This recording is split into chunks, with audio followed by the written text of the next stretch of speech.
Let the room fade a little more now. There is nothing here that needs your attention, and no place you have to be until the light changes on its own. If this voice helps the night pass more quietly, you are welcome to subscribe or leave a like. Only if that feels easy, and only if you wish. You are standing at the edge of a market square on a morning that has not yet decided how much light it will give.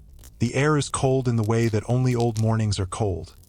Not sharp, not biting, just present, sitting against your face like a damp cloth left out overnight. There is no wind. There is only the slow arrival of gray light spilling over the thatched roofs and timber frames of buildings that have stood here for longer than anyone in town could remember, though none of them say that out loud. It is the kind of knowledge you carry in your bones, not in your mouth. The ground under your feet is packed earth and small stones, worn smooth by boots and cart wheels and the occasional hoof. It is not flat. It dips in places where water used to sit, and there are shallow puddles from a rain that came through sometime after midnight. But the rain is gone now. What is left is just the dampness, and the way it makes the dirt smell like old cellar air and cold iron. You take a step forward, and your own footfall sounds too loud to your ears, but no one looks up. No one ever looks up here. Everyone is busy with their own hands and their own small weights. A woman in a gray woolen kirtle is already at her stall, though she is not yet selling anything. She is arranging loaves of bread on a wide wooden board. Dark loaves, heavy loaves, the kind that feel like a rock in your hand before you bite into them. She moves slowly, her fingers thick and red from the cold, turning each loaf so the scored top faces out. She does this without hurry. She will be here until the bread is gone or until the light fails, whichever comes first.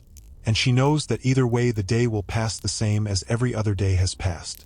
You watch her for a moment, but she does not watch you back. That is the rule of this place. Everyone minds their own patch of ground. To your left, a man is unloading a handcart. He is not young, but he is not old either. He is somewhere in the middle stretch of life where the back starts to ache, but the arms still work fine. He carries sacks of grain from the cart to a low table, one sack at a time, each sack slung over his shoulder like a sleeping child. His face does not change expression.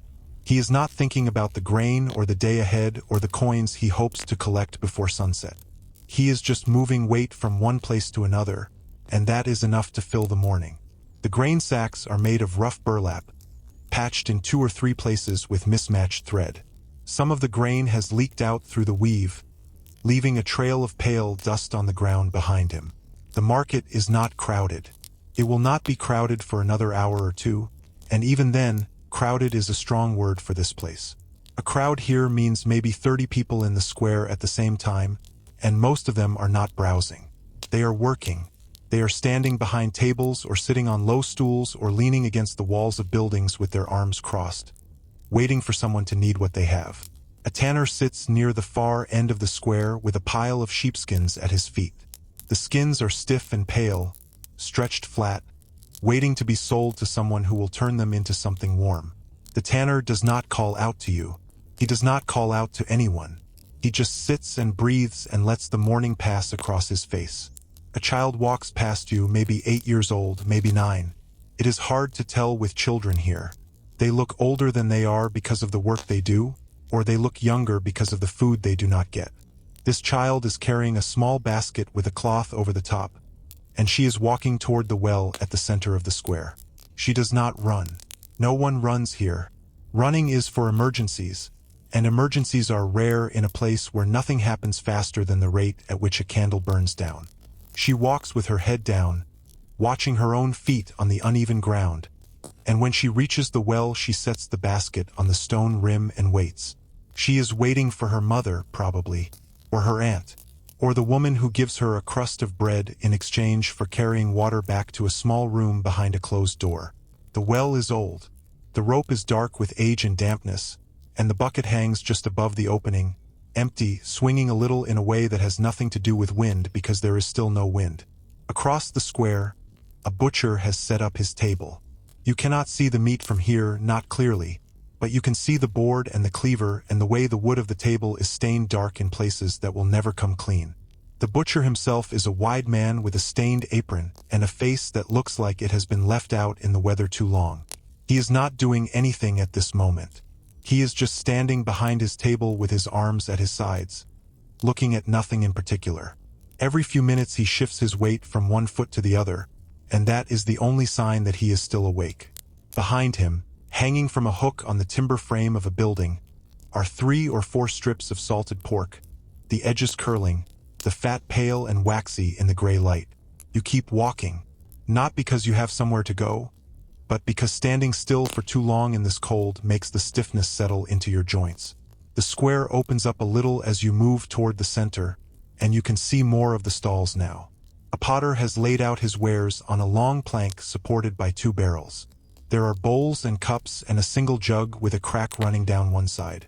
The potter is not trying to hide the crack. He has turned the jug so the crack faces outward because someone will buy it anyway, but cheaper, and that is better than not selling it at all. The clay is a dull reddish brown, and some of the pieces have a thin glaze that catches the light just barely, but most are unglazed and rough to the touch. You do not touch them. You just look. A woman nearby is spinning wool. She has a drop spindle in her hands and a basket of unwashed fleece at her feet, and she works the wool between her fingers with a patience that seems impossible. The spindle drops and turns, and the thread grows longer by inches. She does not look at her hands. She is looking across the square at nothing, or at something you cannot see, and her hands know what to do without being told. The wool is grayish-white, the color of clouds before rain, and it comes off the spindle in a single thin strand that she winds around a stick when the spindle gets too heavy. This is her whole morning. This is her whole afternoon. This is her whole life, probably, or most of it, and she does not seem to mind. There is a small dog lying under one of the tables. It is a brown dog with short legs and a coat that looks like it has never been brushed, and it is sleeping with its nose tucked under its tail. Its ribs show a little through its side when it breathes, but not too much. It is not a starving dog. It is just a dog that does not get more than it needs. Someone has put a piece of old blanket under it, and that blanket is wet at the edges from the damp ground, but the dog does not seem to notice. It is dreaming, maybe. Its paws twitch a little and then stop. A man in a leather apron is sharpening a knife at a small wheel. The wheel is turned by a foot pedal, and the man works it slowly, rhythmically, the metal scraping against the stone in a sound that is not unpleasant. It is a dry sound, a steady sound, the kind of sound that could put you to sleep if you listen to it long enough. The knife is a kitchen knife, nothing special, the kind you would use to cut a cabbage or a piece of tough meat. The man holds it at a certain angle, turns it, holds it again, and every few passes he wets the stone with a little water from a clay cup. He is not in a hurry. The knife will be sharp when it is sharp, and not a moment before. He has been doing this for years, and he will do it for years more, and the knives will keep coming and the stones will keep wearing down, and none of it will ever be finished. A cart goes by on the far side of the square. It is pulled by a donkey, a gray donkey with a frayed rope halter, and a load of reeds piled high in the cart bed. The reeds are for thatching, probably, or for weaving into baskets or mats or the walls of small houses that leak less when the reeds are fresh. The donkey walks with its head low, its hooves making a soft sound on the packed earth, and the man leading it walks just as slowly, just as low. They move together like 2 parts of the same tired animal. No one tells them to hurry. No one tells them anything. They cross the square and disappear down a narrow lane between 2 stone buildings, and the reeds sway a little as they go, and then they are gone. The light has changed while you were standing here. It is not brighter exactly. It is just different. The gray has softened into something a little paler, a little more like old parchment held up to a window. The shadows under the stalls have shifted an inch or 2, but not more than that. The morning is moving at its own speed, which is to say it is moving very slowly, and the people in the square are moving with it, and so are you now. You are not in a hurry. You have never been in a hurry here. This is a place where time is measured in the number of loaves sold, the number of cups filled, the number of times the spindle turns before the thread breaks. You pass a stall selling candles. They are tallow candles made from rendered fat, and they are stacked in bundles of 6 on a wooden board. The candles are uneven, some thicker than others, some with wicks that lean to one side. They are not beautiful. They are not meant to be beautiful. They are meant to burn for a few hours in a small room while someone mends a shirt or counts coins or sits alone in the dark waiting for sleep that does not come. The woman selling them has her hands tucked into the sleeves of her cloak, and she is looking at the sky, not like she is expecting something, just looking because there is nothing else to look at, and the sky is there. Priest walks past you.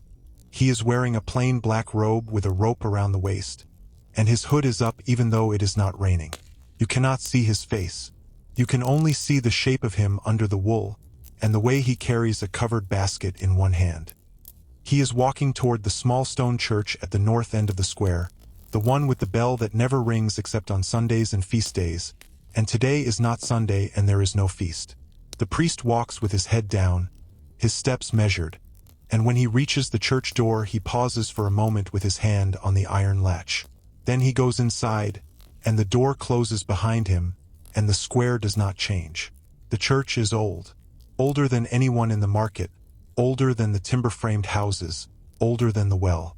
The stone is gray and pitted, and there are places where the mortar has crumbled away and been replaced with new mortar that is a different color. The windows are small and narrow, and the glass in them is thick and uneven, and you cannot see through it from here. You can only see the way the light catches the edges and turns them a little bit green. No one is going into the church except the priest. No one is coming out. The church just sits there like it has always sat there, and it will sit there tomorrow and the next day and the day after that, and no one will think about it except when the bell rings. A woman is selling eggs. She has them in a basket lined with straw, and the eggs are brown and small, and one of them is cracked. The cracked one is at the bottom of the basket, and you can see the dried yolk in a pale yellow smear against the straw. The woman does not try to hide it. She is sitting on a three-legged stool with her back against a wall, and she is not calling out to anyone. She is just sitting, and the basket is on the ground beside her, and anyone who wants eggs will walk over and look at them and decide whether the cracked one matters. It does not matter, probably. The cracked one will be used today, and the others will sit here until someone takes them home and puts them in a clay pot or fries them in a pan with a little butter. You stand near the edge of the square now, where the ground slopes down slightly toward a lane that leads out of the market and into a part of town you have not seen yet. The lane is narrow, barely wide enough for two people to walk side by side, and the buildings on either side are taller here, their upper stories jutting out so that the sky above the lane is just a thin strip of gray. There is a cat sitting in the shadow of a doorway. It is a gray cat or maybe a brown cat. It is hard to tell in this light, and it is washing its face with one paw, slowly, methodically, like it has all day and all night and all the days after that. The cat does not look at you. The cat does not look at anyone. It just washes its face, and then it stops washing its face, and then it closes its eyes. The market will go on like this for the rest of the day. The bread will sell or it will not sell. The eggs will sell or they will not sell. The candles will sit on the board until the light starts to fail, and then the woman will wrap them in a cloth and carry them home, and she will come back tomorrow and do the same thing again. The butcher will stand behind his table until the meat is gone or until he decides it is too late to sell anything more, and then he will cover the table with a wet cloth and walk home through the dark streets with his cleaver tucked under his arm. The potter will pack his bowls and cups into a sack and sling it over his shoulder, and he will walk past the well and past the church and past the house with the broken shutter, and he will open his own door and close it behind him, and the day will be over. But it is not over yet. It is not even noon. The morning is still stretching itself out, thin and gray and slow, and you are still here, standing at the edge of the square, watching a boy lead a donkey loaded with river reeds down a narrow lane between two stone buildings. The donkey's hooves make a soft sound on the packed earth. The boy's feet make a softer sound. They move together, slowly, steadily, and then they are gone. And the lane is empty except for the cat that has stopped washing its face and is now looking at nothing with its yellow eyes half closed. You take a breath. The air is cold and damp and smells like bread and wool and wet stone. You let it out. You take another breath. The market does not change. The people do not look up. The light does not get brighter. This is the middle of the morning, and the middle of the morning looks exactly like the beginning of the morning, and it will look exactly like the end of the morning, and then it will be afternoon, and the afternoon will look the same. A man walks past you carrying a sack of grain over one shoulder. He is not young, but he is not old either. He is somewhere in the middle stretch of life where the back starts to ache but the arms still work fine. His face does not change expression. He is not thinking about the grain or the day ahead or the coins he hopes to collect before sunset. He is just moving weight from one place to another, and that is enough to fill the morning. He crosses the square and disappears behind a row of stalls, and you do not see him again. The woman spinning wool has stopped spinning. The spindle hangs still at the end of the thread, and she is looking across the square at something you cannot see. Her hands are in her lap. Her face is calm. She is not waiting for anything. She is just resting, and after a while she picks up the spindle again and the thread starts to grow again, inch by inch, and the morning continues. You are still standing at the edge of the square. You have not moved in a while, and the cold has settled into your feet, but you do not move now because there is no reason to move. The market will be here when you decide to walk again. The bread will be here, the eggs, the candles, the butcher, the potter, the woman with the spindle, the cat in the doorway, the priest in the church, the donkey and the boy and the reeds. Everything will be here exactly as it is, moving at the same slow speed, and when the light finally begins to fade and the shadows stretch across the packed earth and the women start wrapping their unsold goods in cloth and the men start loading their carts and the children start walking home with empty baskets, you will still be here or you will not be here, and either way it will not matter. Because this is not a story. This is just a morning. And after the morning comes the afternoon, and after the afternoon comes the evening, and after the evening comes the night, and the night is long and dark and quiet, and the market is empty, and the stalls are covered with wet cloths, and the cat is asleep in the doorway, and the well is still, and the rope hangs slack, and the bucket swings a little in a way that has nothing to do with wind because there is no wind, and the whole square sits in the dark, waiting for a gray light that will come when it comes and not a moment before. The morning has settled now into something that feels permanent, as if the gray light and the cool air and the soft sounds of the market have always been here and will never leave. The sun is somewhere above the clouds, but you cannot see it, and no one in the square is looking for it. They know it is there the way they know their own names without needing to check. The clouds are thick and low and the color of old linen, and they do not move. They just hang there, pressing down on the rooftops, muffling everything in a layer of damp quiet. A woman has opened a small shutter on the upper floor of a timber-framed house across the square. She leans out for a moment, looking down at the stalls below, and then she pulls her head back in and closes the shutter again. You do not see her face clearly. You see only the shape of a white wimple and two hands on the wooden frame, and then she is gone. The shutter stays closed. Whatever she wanted to see, she saw. Whatever she needed to check, she checked. The rest of her day will happen behind that wall, in a room with a low ceiling and a single candle and the smell of old smoke. Near the well, a man is mending a rope. He sits on an upturned barrel with the rope across his lap, working a wooden fid through the strands, separating them, weaving them back together in a new pattern. The rope is thick and rough, the kind used for pulling buckets from deep holes or tying down loads on carts. It has frayed in one place, and the man is fixing it with the same slow care that other men use for carving spoons or sharpening knives. He does not talk to anyone. No one talks to him. The work is quiet and the square is quiet, and the only sound is the soft whisper of hemp fibers sliding against each other. A child runs across the square. Not running fast, not running like something is wrong, just running because children run sometimes when no one is watching. He is a small boy in a tunic that is too big for him, the sleeves rolled up twice, and he is chasing a chicken that has gotten loose from its coop. The chicken is brown and fast, darting between legs and under tables, and the boy is laughing. Not loud, just a small breathy laugh that you can barely hear from where you stand. The chicken dodges left, then right, then disappears under a cart, and the boy drops to his knees in the dirt and peers underneath. After a moment he reaches in and pulls the chicken out by one leg. The chicken flaps its wings once, twice, and then gives up.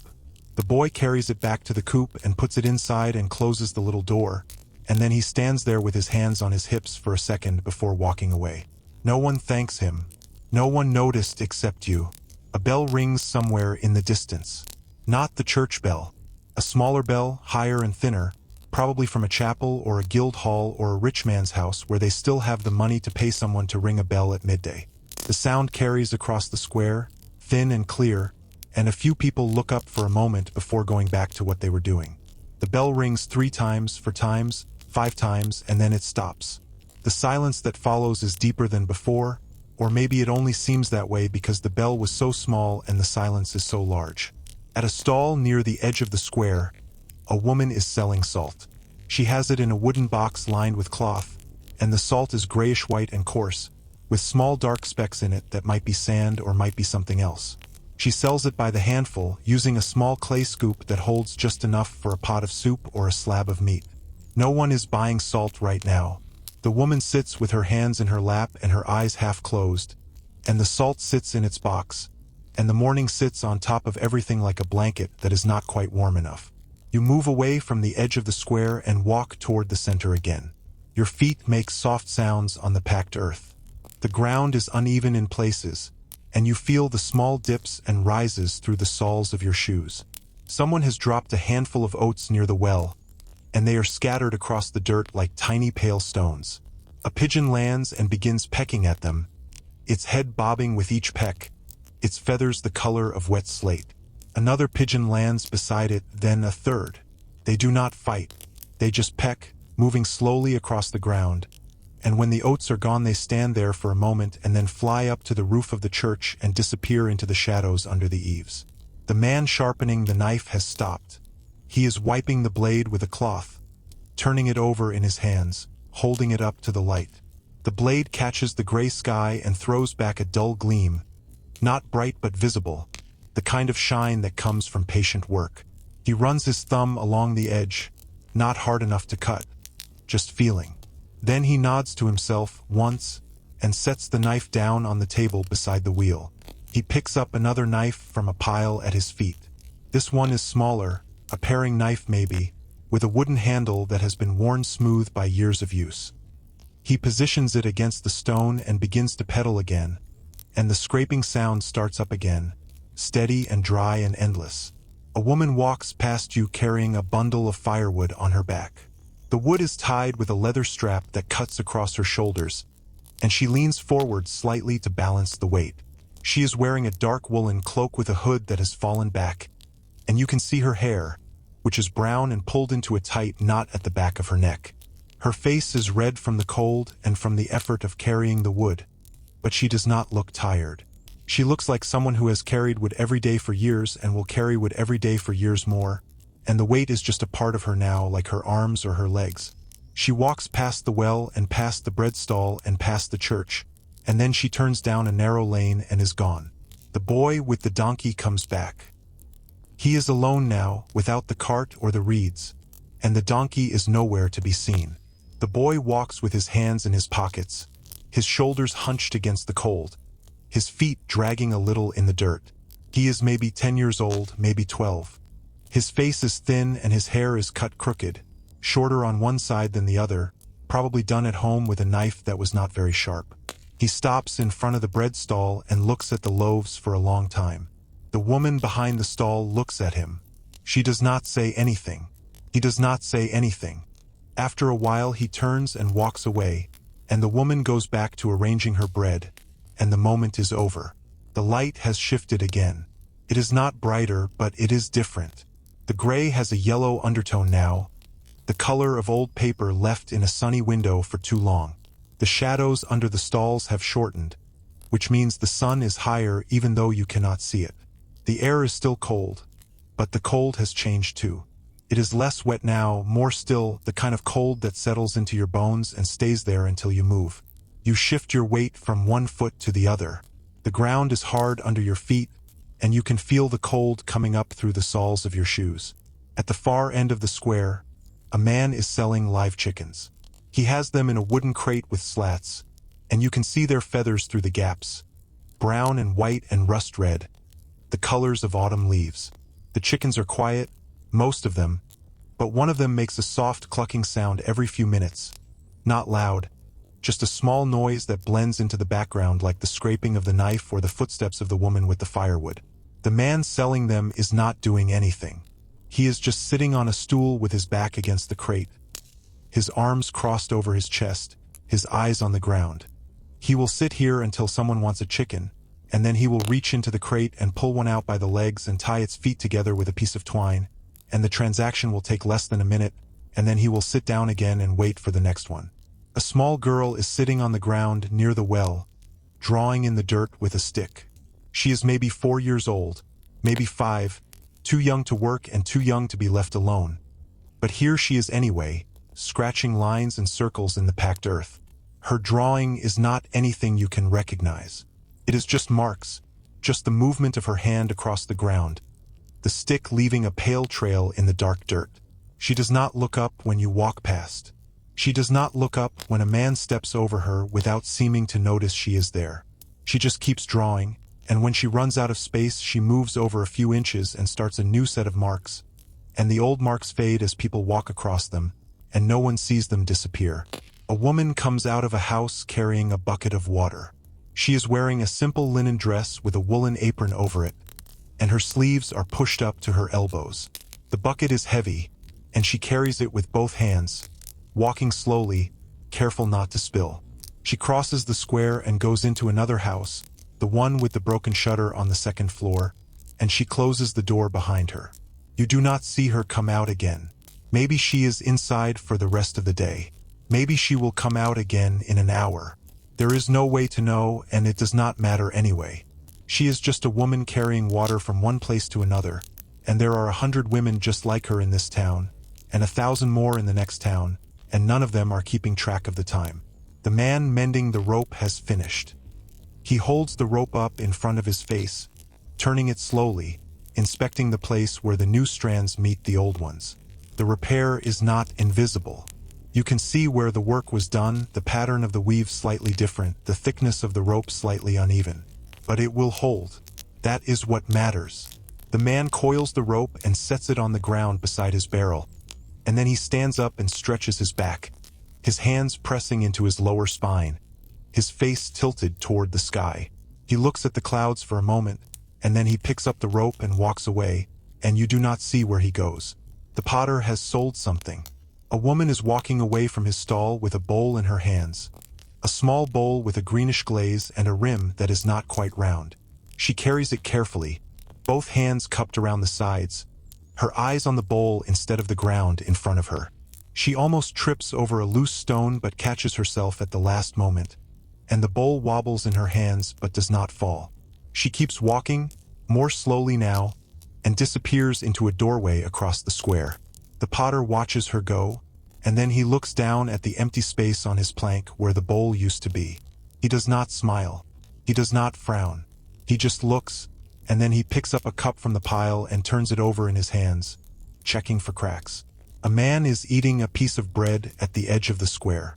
He is sitting on a low stone wall, his legs stretched out in front of him, his back against a wooden post. The bread is dark and thick, and he breaks off small pieces with his fingers and puts them in his mouth, chewing slowly, his jaw moving in a steady rhythm. He is not in a hurry to finish. The bread is probably all he will eat until evening, and he wants to make it last. There is a small clay cup on the wall beside him, and every few bites he picks up the cup and drinks whatever is in it, water probably or small beer. His face is calm. His eyes are half closed.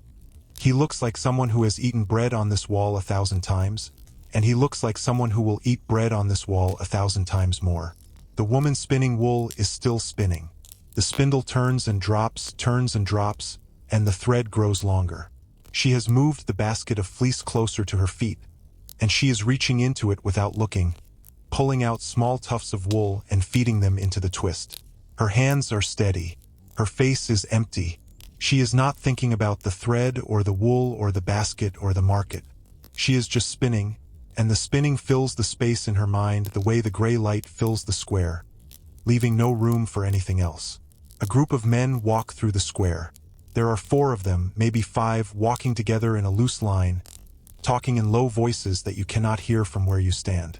They are dressed in plain woolen clothes, tunics and hose and leather boots, and one of them is carrying a wooden staff that he uses to tap the ground as he walks. They are not looking at the stalls. They are not looking at the people.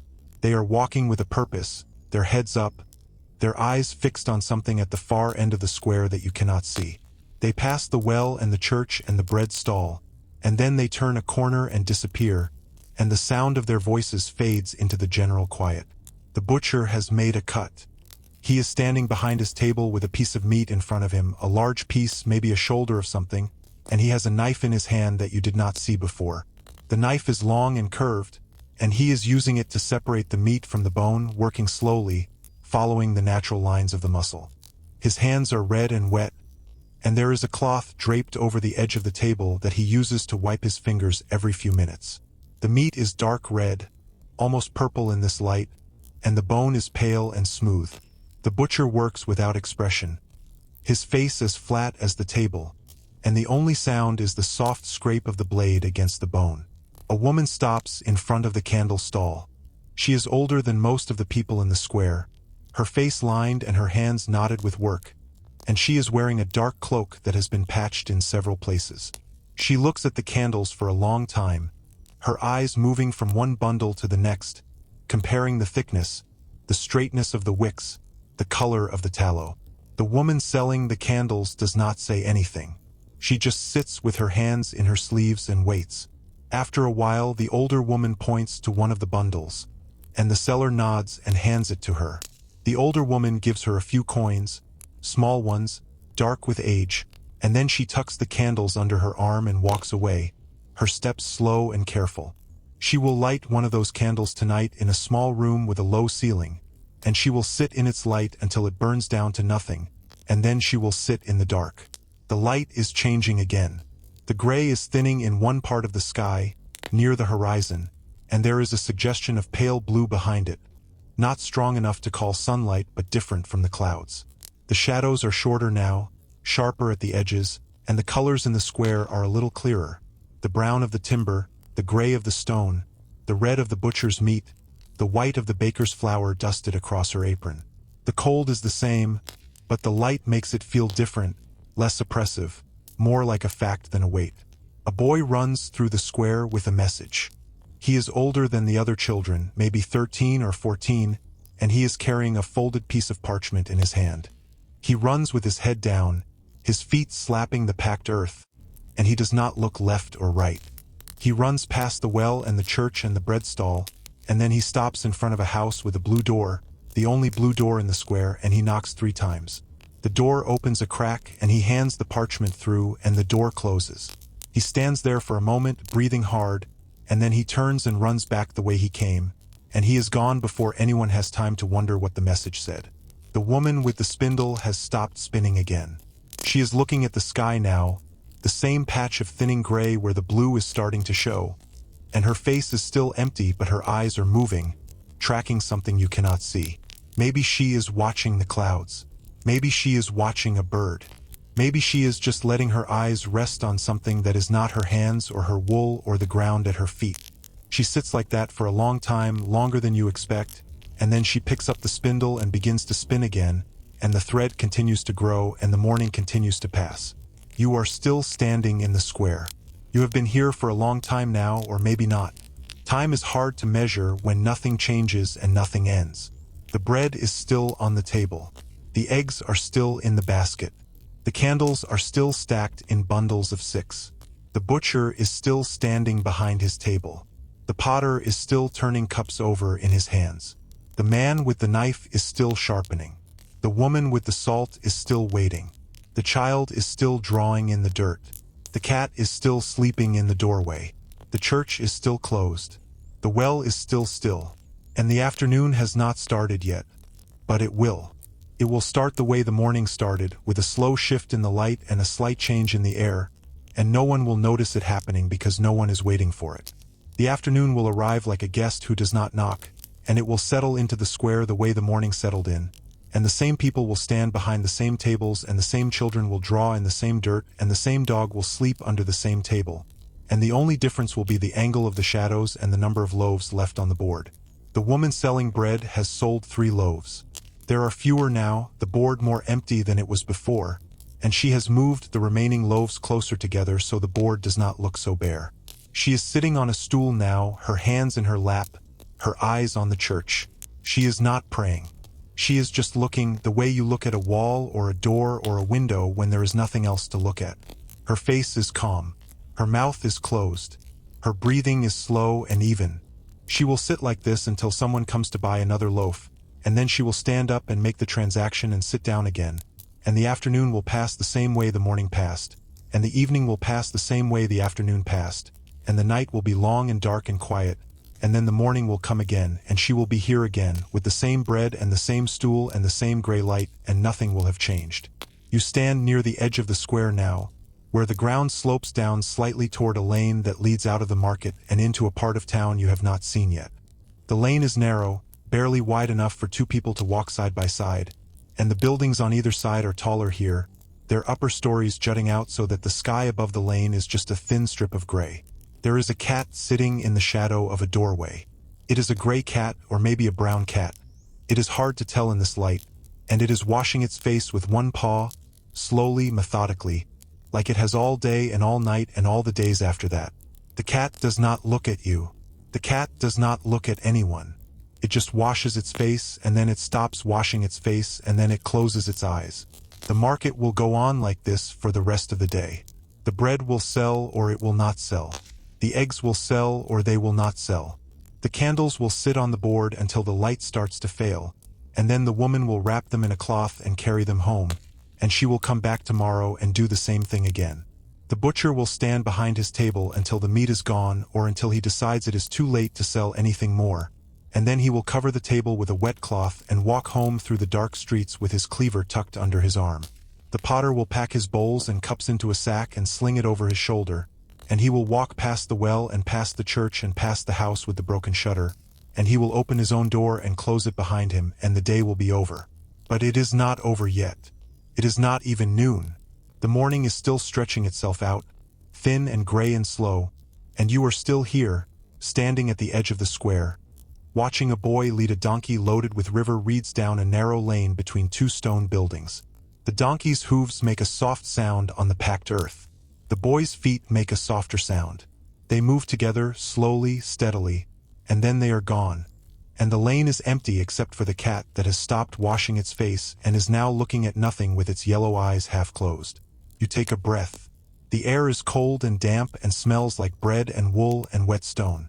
You let it out. You take another breath. The market does not change. The people do not look up. The light does not get brighter. This is the middle of the morning, and the middle of the morning looks exactly like the beginning of the morning, and it will look exactly like the end of the morning, and then it will be afternoon, and the afternoon will look the same. A man walks past you carrying a sack of grain over one shoulder. He is not young, but he is not old either. He is somewhere in the middle stretch of life where the back starts to ache, but the arms still work fine. His face does not change expression. He is not thinking about the grain or the day ahead or the coins he hopes to collect before sunset. He is just moving weight from one place to another, and that is enough to fill the morning. He crosses the square and disappears behind a row of stalls, and you do not see him again. The woman spinning wool has stopped spinning. The spindle hangs still at the end of the thread, and she is looking across the square at something you cannot see. Her hands are in her lap. Her face is calm. She is not waiting for anything. She is just resting, and after a while she picks up the spindle again and the thread starts to grow again, inch by inch, and the morning continues. You are still standing at the edge of the square. You have not moved in a while, and the cold has settled into your feet, but you do not move now because there is no reason to move. The market will be here when you decide to walk again. The bread will be here, the eggs, the candles, the butcher, the potter, the woman with the spindle, the cat in the doorway, the priest in the church, the donkey and the boy and the reeds. Everything will be here, exactly as it is, moving at the same slow speed, and when the light finally begins to fade and the shadows stretch across the packed earth and the women start wrapping their unsold goods in cloth and the men start loading their carts and the children start walking home with empty baskets, you will still be here, or you will not be here, and either way it will not matter. Because this is not a story. This is just a morning. And after the morning comes the afternoon, and after the afternoon comes the evening, and after the evening comes the night, and the night is long and dark and quiet, and the market is empty, and the stalls are covered with wet cloths, and the cat is asleep in the doorway, and the well is still, and the rope hangs slack, and the bucket swings a little in a way that has nothing to do with wind because there is no wind, and the whole square sits in the dark, waiting for a gray light that will come when it comes and not a moment before. The afternoon has arrived without announcing itself. You notice it only because the shadows have pulled themselves a little tighter around the bases of the stalls, and the light has taken on a quality that is neither morning nor evening, something in between, something that feels like a held breath. The air is still cold, but the cold has softened at its edges, the way a blade softens after too many passes against the stone. There is no warmth in it, not really, but there is less bite. The dampness has settled into the ground and stayed there, and the packed earth is dark in some places, pale in others, a map of where water has been and where it has not. A man is unloading barrels from a cart at the far end of the square. The barrels are small, the size of a man's chest, and they are sealed with wooden lids and iron bands that have turned brown with rust. The man rolls each barrel off the cart and stands it on its end, lining them up in a row against the wall of a stone building. He works alone, his breath coming in small white puffs that disappear as soon as they appear. The barrels are heavy. You can see it in the way he sets his feet, the way he uses his whole body to tip each barrel from the cart bed to the ground. He does not hurry. The cart will be empty when it is empty, and the barrels will be lined up when they are lined up, and nothing will happen in between that requires speed. A woman comes out of a house with a broom. The broom is made of twigs tied to a wooden handle, and the twigs are worn down to stubs, splayed out at the ends like the fingers of an old hand. She begins to sweep the ground in front of her door, pushing the dirt and the dust and the small stones into a pile, then sweeping the pile into the street. The motion is slow and rhythmic, the broom making a soft swishing sound against the earth. She does not sweep far, just the area immediately in front of her door, maybe 6 feet in each direction, the part of the world that she has decided belongs to her. When she is finished, she leans the broom against the wall and goes back inside, and the door closes behind her, and the ground looks exactly the same as it did before she started. Near the well, 2 women are talking. They stand close together, their heads bent toward each other, their voices low. You cannot hear what they are saying, and it does not matter. They are not talking about anything important. They are talking about bread or children or the price of salt or the way the light looks on the church wall. They are talking the way women talk in market squares all over the world, in every town and every village, in every century. One of them has a basket on her arm, and the other has her hands tucked into her sleeves. They stand there for a long time, their breath mingling in the cold air, and then they nod to each other and walk away in different directions, and the square is a little quieter than it was before. A man is sitting on the ground with his back against the church wall. He is not a beggar exactly. He is just a man who is sitting on the ground with his back against the church wall. His clothes are worn but not torn, and his shoes have holes in them that have been patched with pieces of leather. He has a small wooden bowl in his lap, but the bowl is empty, and he is not holding it out to anyone. He is just sitting, his eyes open, his face turned toward the square. People walk past him without looking. He does not look at them either. He is part of the square now, the way the well is part of the square, the way the church is part of the square. He has been here for a long time, and he will be here for a long time still, and no one remembers a time when he was not here, and no one expects a time when he will be gone. A child runs past him. A different child. A girl with a dirty face and a tunic that is too short for her. She is carrying a stick, and she is dragging the stick behind her, making a line in the dirt. The line is straight for a while, then curved, then straight again. She does not seem to be drawing anything. She is just making a line, following the stick with her eyes, watching the pale mark appear in the dark earth. When she reaches the edge of the square, she turns around and drags the stick back the way she came, making a second line beside the first one. Then she drops the stick and runs away, and the lines stay in the ground, faint and fading, until someone walks across them and they are gone. The butcher has sold something. A piece of the meat is missing from his table, and there is a small wet spot where it used to be. The butcher is wiping his hands on a cloth, his face unchanged, his eyes on the middle distance. The knife is still on the table, the curved one, and there is a thin smear of fat along the blade that catches the light. He does not clean the knife. He leaves it there, and the fat dries in the air, and the knife waits for the next piece of meat, and the afternoon continues. A woman is walking through the square with a basket of cloth. The cloth is undyed, the color of cream or old bone, and it is folded neatly in layers, the edges aligned. She holds the basket against her hip with one arm, and she walks slowly, her eyes moving from stall to stall, looking for something you cannot see.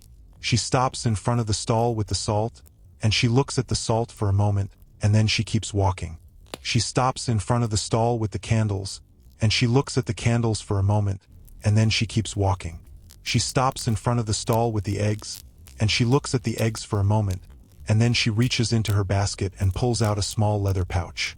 She gives the pouch to the woman selling eggs, and the woman selling eggs puts her hand inside the pouch and counts something, and then she nods and hands the woman with the basket 3 eggs.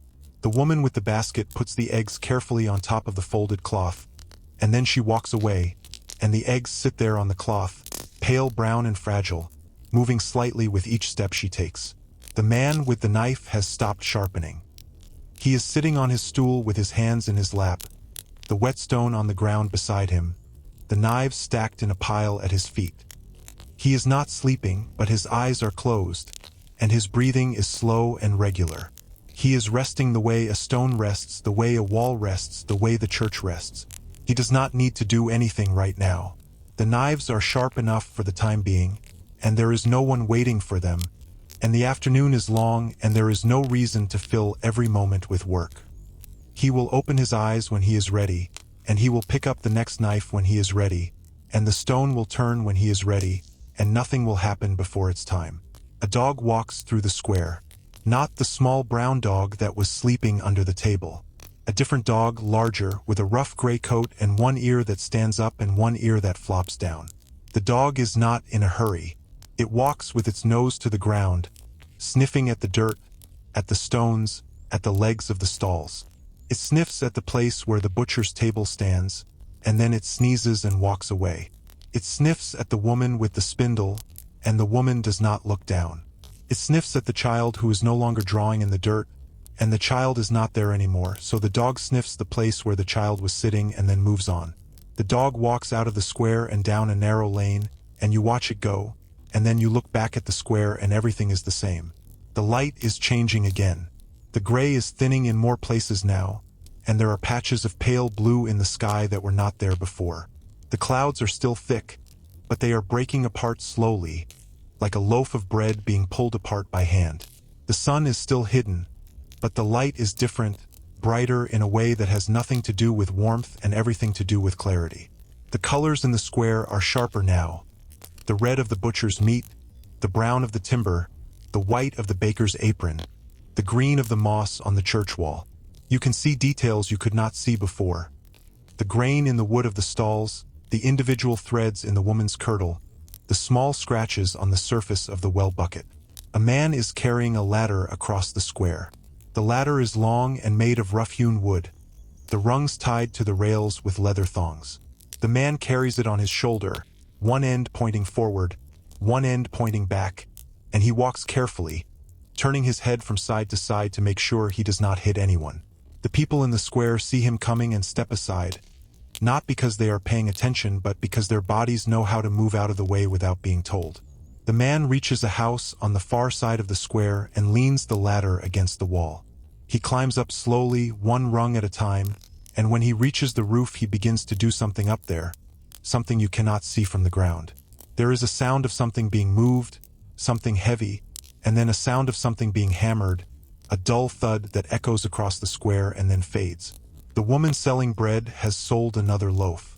There are only 5 left now, sitting on the board in a loose row, their dark crusts dusted with flour. The woman is standing now, her hands on her hips, looking at the remaining loaves the way a farmer looks at a field that is almost harvested. She does not smile. She does not frown. She just looks, and then she sits down again, and her hands go back into her lap, and her eyes go back to the church. A young man is walking through the square with a lute slung over his back. He is not playing it. He is just carrying it, the wooden body of the instrument bumping against his shoulder blade with each step. He is dressed in clothes that are a little too fine for this part of town. A blue tunic with embroidery at the collar, leather shoes that are not cracked, a cap with a feather in it. He walks through the square without looking at anyone, his eyes on the lane that leads out of the market, his steps quick and light.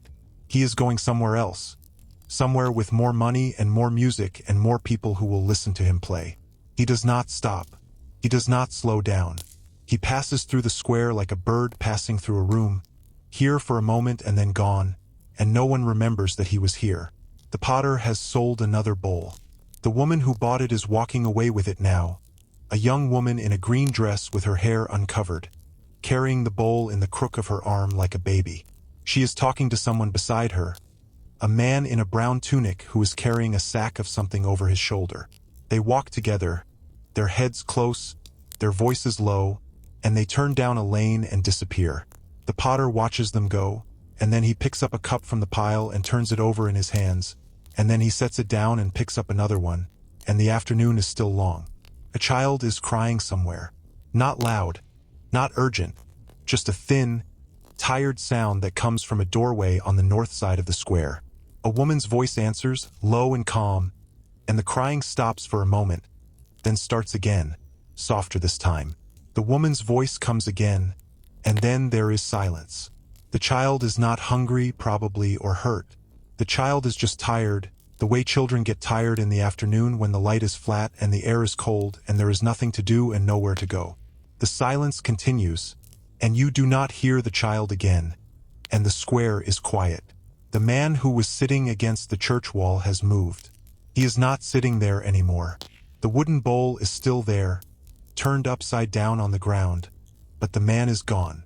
You do not know where he went. You did not see him leave. He was there, and then he was not there, and the bowl is there, and the wall is there, and the church is there, and the afternoon is there, and the man is somewhere else now, sitting against a different wall or walking down a different lane or lying in a different doorway. The bowl will still be here when he comes back, or it will not, and either way he will find another bowl or he will not, and the afternoon will pass. The woman with the spindle is still spinning.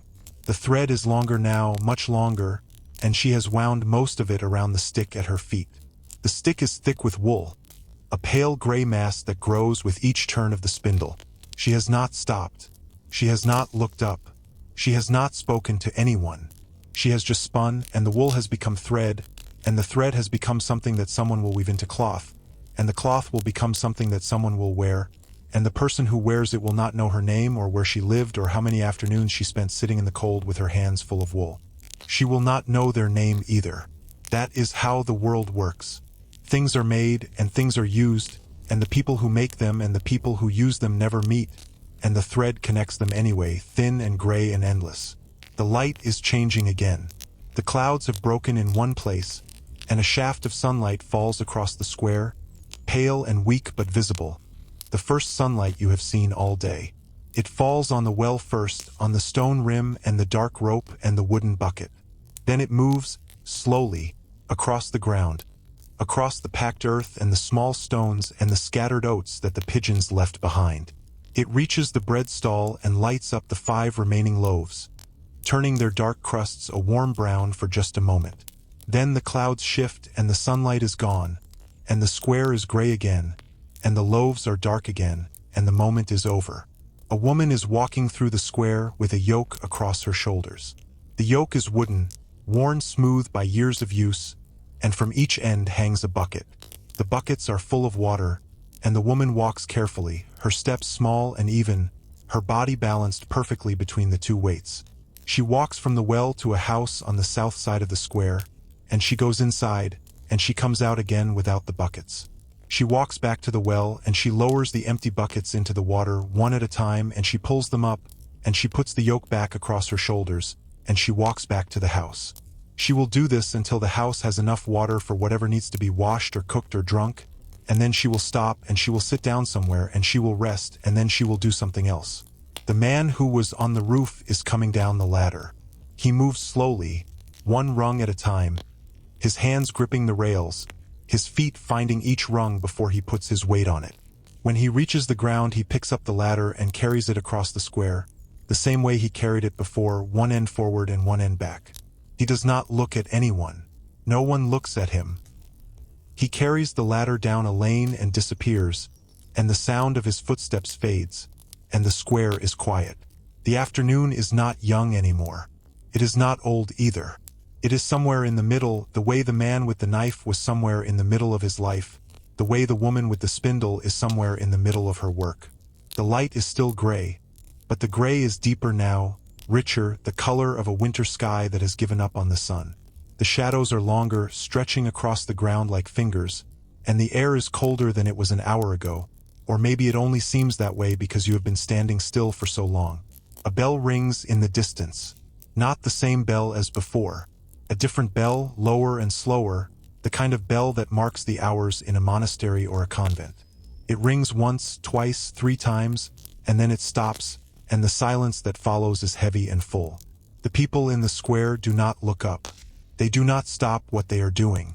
They have heard this bell 1,000 times, and they will hear it 1,000 times more, and it means nothing to them except that the afternoon is still here, and the evening has not come yet, and there is still time to sell the bread and the eggs and the candles and the salt. The woman selling candles has sold another bundle.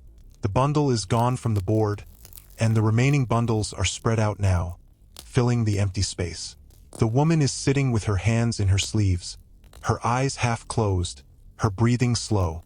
She is not sleeping, but she is close to it, her body resting in the space between waking and dreaming, the space where the afternoon lives. She will wake up when someone comes to buy another bundle, or she will not wake up, and the person will have to clear their throat or tap the board or say her name, and she will open her eyes and make the transaction and go back to the space between. A man walks past you with a dead rabbit in his hand. The rabbit is small and brown, and its neck is bent at an angle that does not look natural, and its eyes are open and dull. The man carries it by the hind legs, and it swings slightly with each step, its front paws brushing against his thigh. He is not a hunter. He is just a man who found a rabbit in a snare or traded something for it or caught it himself in a field outside the town walls.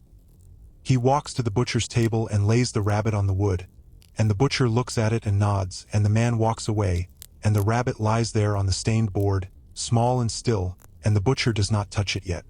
He will touch it later when he is ready, and he will skin it and clean it and put the meat on the table next to the other meat, and someone will buy it and take it home and cook it in a pot with root vegetables, and the bones will go to the dog, and the fur will go to someone who will sew it into a hat or a glove lining, and nothing will be wasted, and the rabbit will be gone.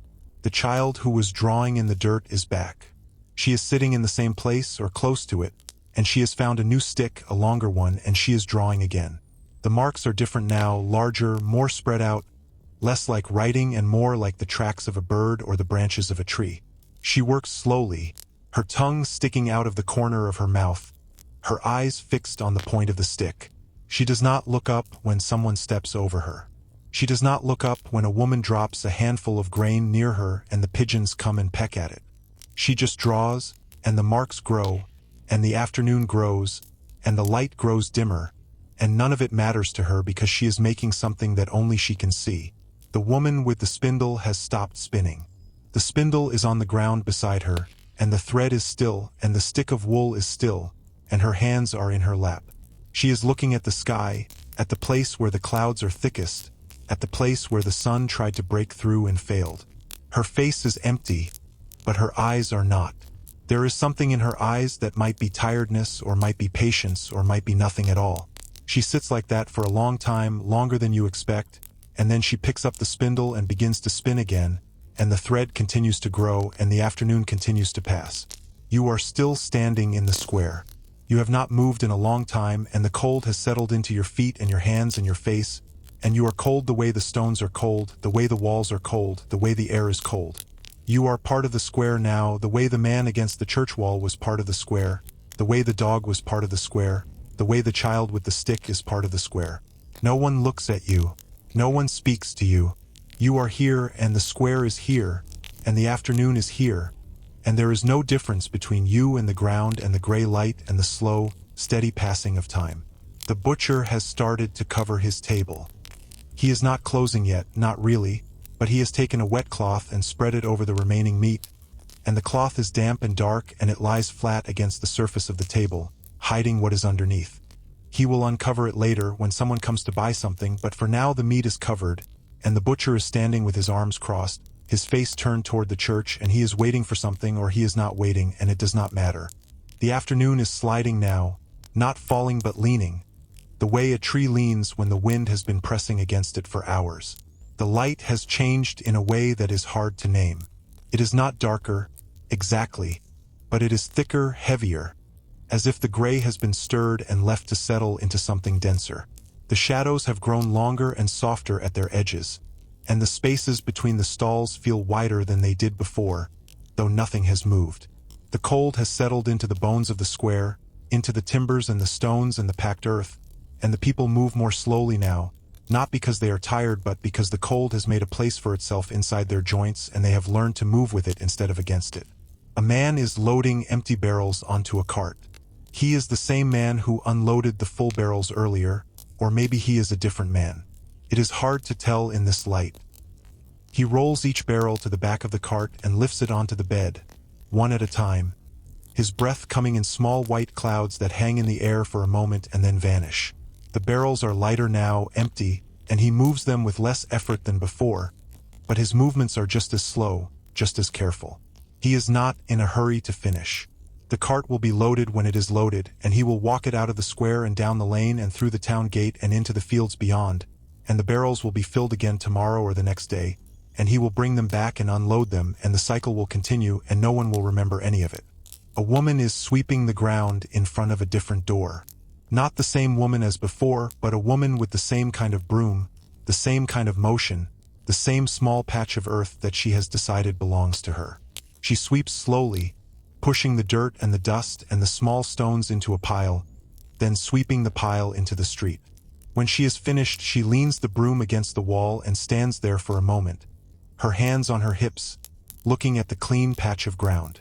Then she goes inside, and the door closes, and the ground begins to accumulate dirt again, grain by grain, and by morning it will look the same as it did before she started.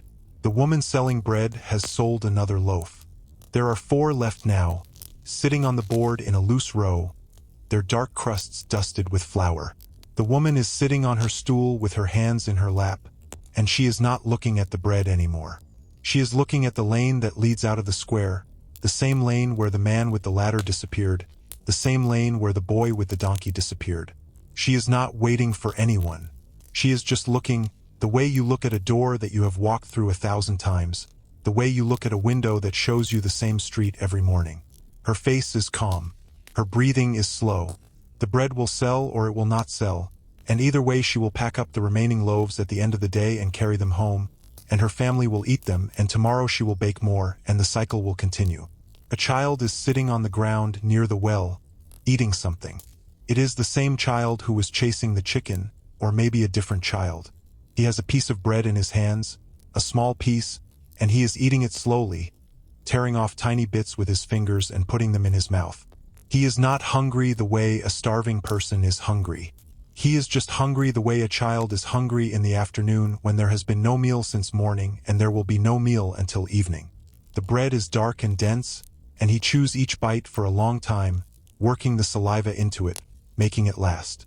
When he is finished, he licks his fingers one by one, and then he sits there with his hands in his lap, and he does not move.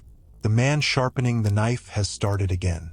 He is working on a different knife now, a larger one, a blade that curves at the tip and has a wooden handle wrapped in leather. The wheel turns slowly, the stone scrapes against the metal, and the sound fills the square the way the gray light fills the square, steady and constant and easy to forget. The man's face is unchanged. His hands are steady. He has been sharpening knives all day, and he will sharpen knives all evening, and when the light fails he will wrap his stones in a cloth and put them in a sack and walk home, and tomorrow he will come back and sharpen more knives, and the knives will keep coming and the stones will keep wearing down, and the sound will keep filling the square. A woman walks through the square with a bundle of linen on her head.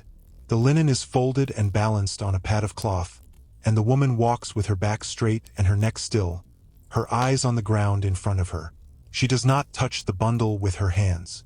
Her hands are at her sides, empty, and the bundle stays on her head as if it belongs there, as if it has grown there, as if it has always been there and will always be there. She walks past the well and the church and the bread stall, and she turns down a lane and disappears, and the bundle stays on her head until the last moment, and then she is gone. The potter has sold another cup. A man is walking away with it, holding it by the rim between his thumb and forefinger, swinging it slightly as he walks.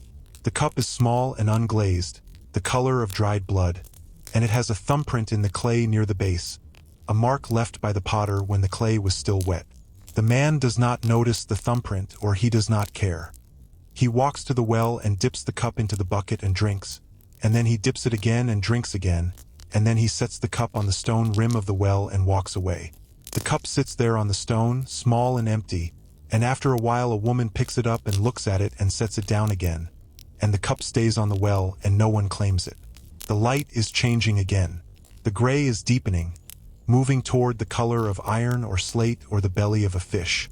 The clouds have thickened in some places and thinned in others, and the patches of pale blue that appeared earlier are gone now, swallowed by the gray.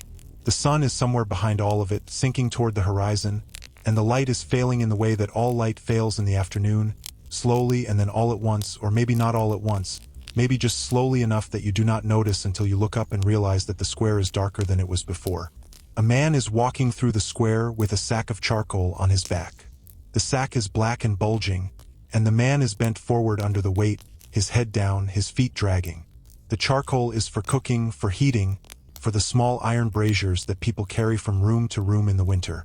The man walks to a stall at the edge of the square and tips the sack onto the ground, and the charcoal spills out in a black heap, chunks of wood that have been burned and quenched, their surfaces cracked and dusty.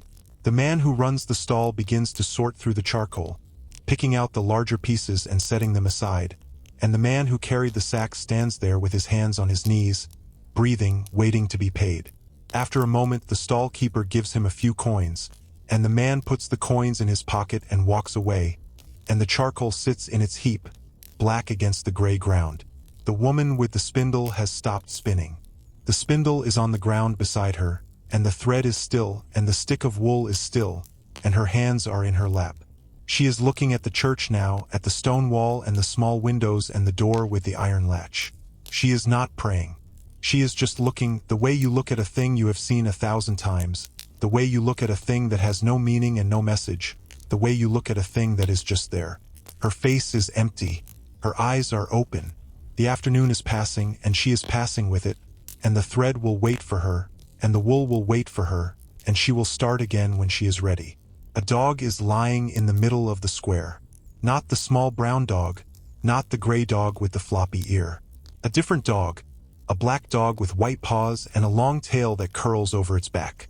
The dog is lying on its side, its legs stretched out, its eyes closed. It is not dead. It is sleeping or resting or just lying there because the ground is cold and the cold feels good on its belly. People step around it without looking down. No one kicks it. No one calls it. The dog lies there, and the afternoon passes over it, and when the evening comes it will get up and shake itself and walk away, and no one will remember where it was lying or for how long. The butcher has uncovered his table. The wet cloth is folded on the ground beside him, and the meat is visible again, dark red and purple in the fading light. The butcher is standing with his arms crossed, his face turned toward the lane where the man with the rabbit disappeared. He is not looking at the meat.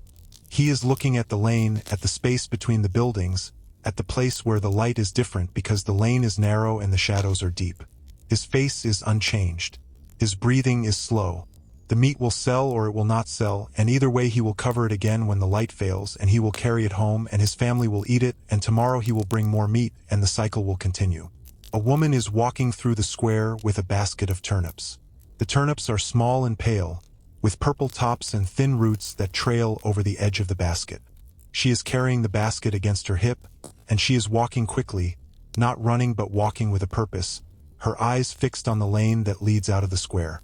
She is going home, probably, or going to someone else's home, and the turnips will be washed and cut and put into a pot with water and salt and maybe a piece of meat if there is any, and the pot will sit on the fire for a long time, and the smell will fill the house, and the people in the house will eat, and the bowls will be washed, and the day will end.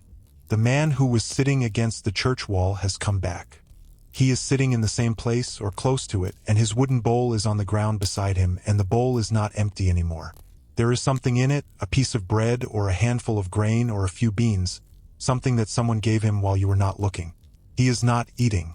He is just sitting, his back against the stone, his face turned toward the square. The bowl sits beside him, and the bread or the grain or the beans sit in the bowl, and the afternoon sits on top of everything, and nothing changes. The child who was drawing in the dirt is gone.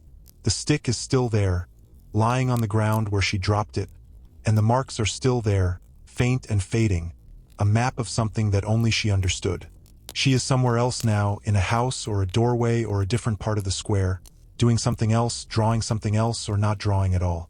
The stick will stay there until someone picks it up or steps on it or kicks it into the gutter, and the marks will stay until the rain comes or the wind comes or the feet of 100 people erase them, and then they will be gone, and no one will remember that they were ever there.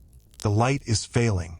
It is not dark yet, not even close to dark, but the light is failing in the way that a voice fails when the speaker is tired, losing its strength, losing its clarity, becoming something softer and more distant. The shadows are longer now, stretching across the square like the arms of someone who is reaching for something they cannot quite touch. The colors are fading, the red of the meat becoming brown, the white of the bread becoming gray, the green of the moss on the church wall becoming black. The square is still, and the people are still, and the cold is still, and the only thing that is moving is the light, and it is moving away. The woman selling candles has started to pack up. She is not in a hurry. She is just gathering the remaining bundles, tying them with twine, placing them in a wooden box at her feet. There are 3 bundles left, maybe 4, and she ties each one carefully, her fingers moving slowly, the twine pulling tight around the wax. When the box is full, she puts a lid on it and stands up, and she lifts the box onto her hip and begins to walk away. She does not look back. She walks across the square and down a lane, and the candles go with her, and the stall is empty, and the board where the candles sat is bare. The potter is packing up too. He is gathering his bowls and cups, stacking them inside a large sack, his hands moving slowly, his eyes on the work. The sack is almost full, and he ties the top with a piece of rope and swings it over his shoulder. He looks around the square once, his eyes moving from the well to the church to the bread stall to the place where the woman with the spindle is still sitting, and then he turns and walks away, and the sack bumps against his back with each step, and the sound of the bowls knocking together is soft and hollow, like rain on a wooden roof. The woman selling eggs is packing up. She is placing the eggs in a basket, one by one, the brown eggs and the cracked one that is still in the bottom of the basket, and she covers them with a cloth and picks up the basket and walks away. The man with the salt is packing up. He is pouring the salt from the wooden box into a leather bag, the gray-white grains sliding through his fingers, and he ties the bag and tucks it under his arm and walks away. The man with the chickens is packing up. He is lifting the wooden crate onto his shoulder, and the chickens shift inside, and one of them clucks softly, and he walks away. The square is emptying. Not quickly, not dramatically, but steadily, the way a room empties when a gathering is over and the guests leave one by one. The stalls are being taken down, the tables are being carried away, the boards are being stacked against walls. The people are walking toward the lanes, toward the doors, toward the houses and the rooms and the small fires that are waiting for them. The sound of footsteps fills the square for a moment, and then the footsteps fade, and the square is quieter than it was before. The butcher is covering his table again. The wet cloth goes over the meat, and the meat disappears, and the butcher wipes his hands on his apron and picks up his cleaver and walks away. His footsteps are heavy on the packed earth, and then they are gone. The man with the knife is packing his stones and his knives into a leather pouch, and he stands up and stretches his back and walks away. His footsteps are lighter, and then they are gone. The woman with the spindle is winding the last of her thread around the stick, and she picks up the stick and the spindle and the basket of fleece and she walks away. Her footsteps are soft, and then they are gone. The child who was chasing the chicken is gone. The chicken is in its coop. The dog is gone. The cat is still in the doorway, or maybe it is a different cat, or maybe it is not a cat at all, maybe it is just a shadow in a doorway, and the light is failing and you cannot tell. The well is still there. The church is still there. The houses are still there, their doors closed, their shutters closed, their windows dark. The square is empty now, or almost empty, and the gray light is fading toward evening, and the cold is settling into the ground, and the only thing moving is the air, and it is not moving much. The evening has come into the square the way water comes into a low place. Slowly, from all sides at once, without announcement. The gray light of the afternoon has drained away into something darker, something that sits in the corners and under the eaves and in the spaces between the stones. There is no sunset here, no color in the sky, just the slow thickening of the dark, the way milk thickens over a low flame, becoming something else without ever changing its essential nature. The clouds are still there, low and heavy, and the sky behind them is the color of old iron, and the light that remains is the light that has nowhere else to go.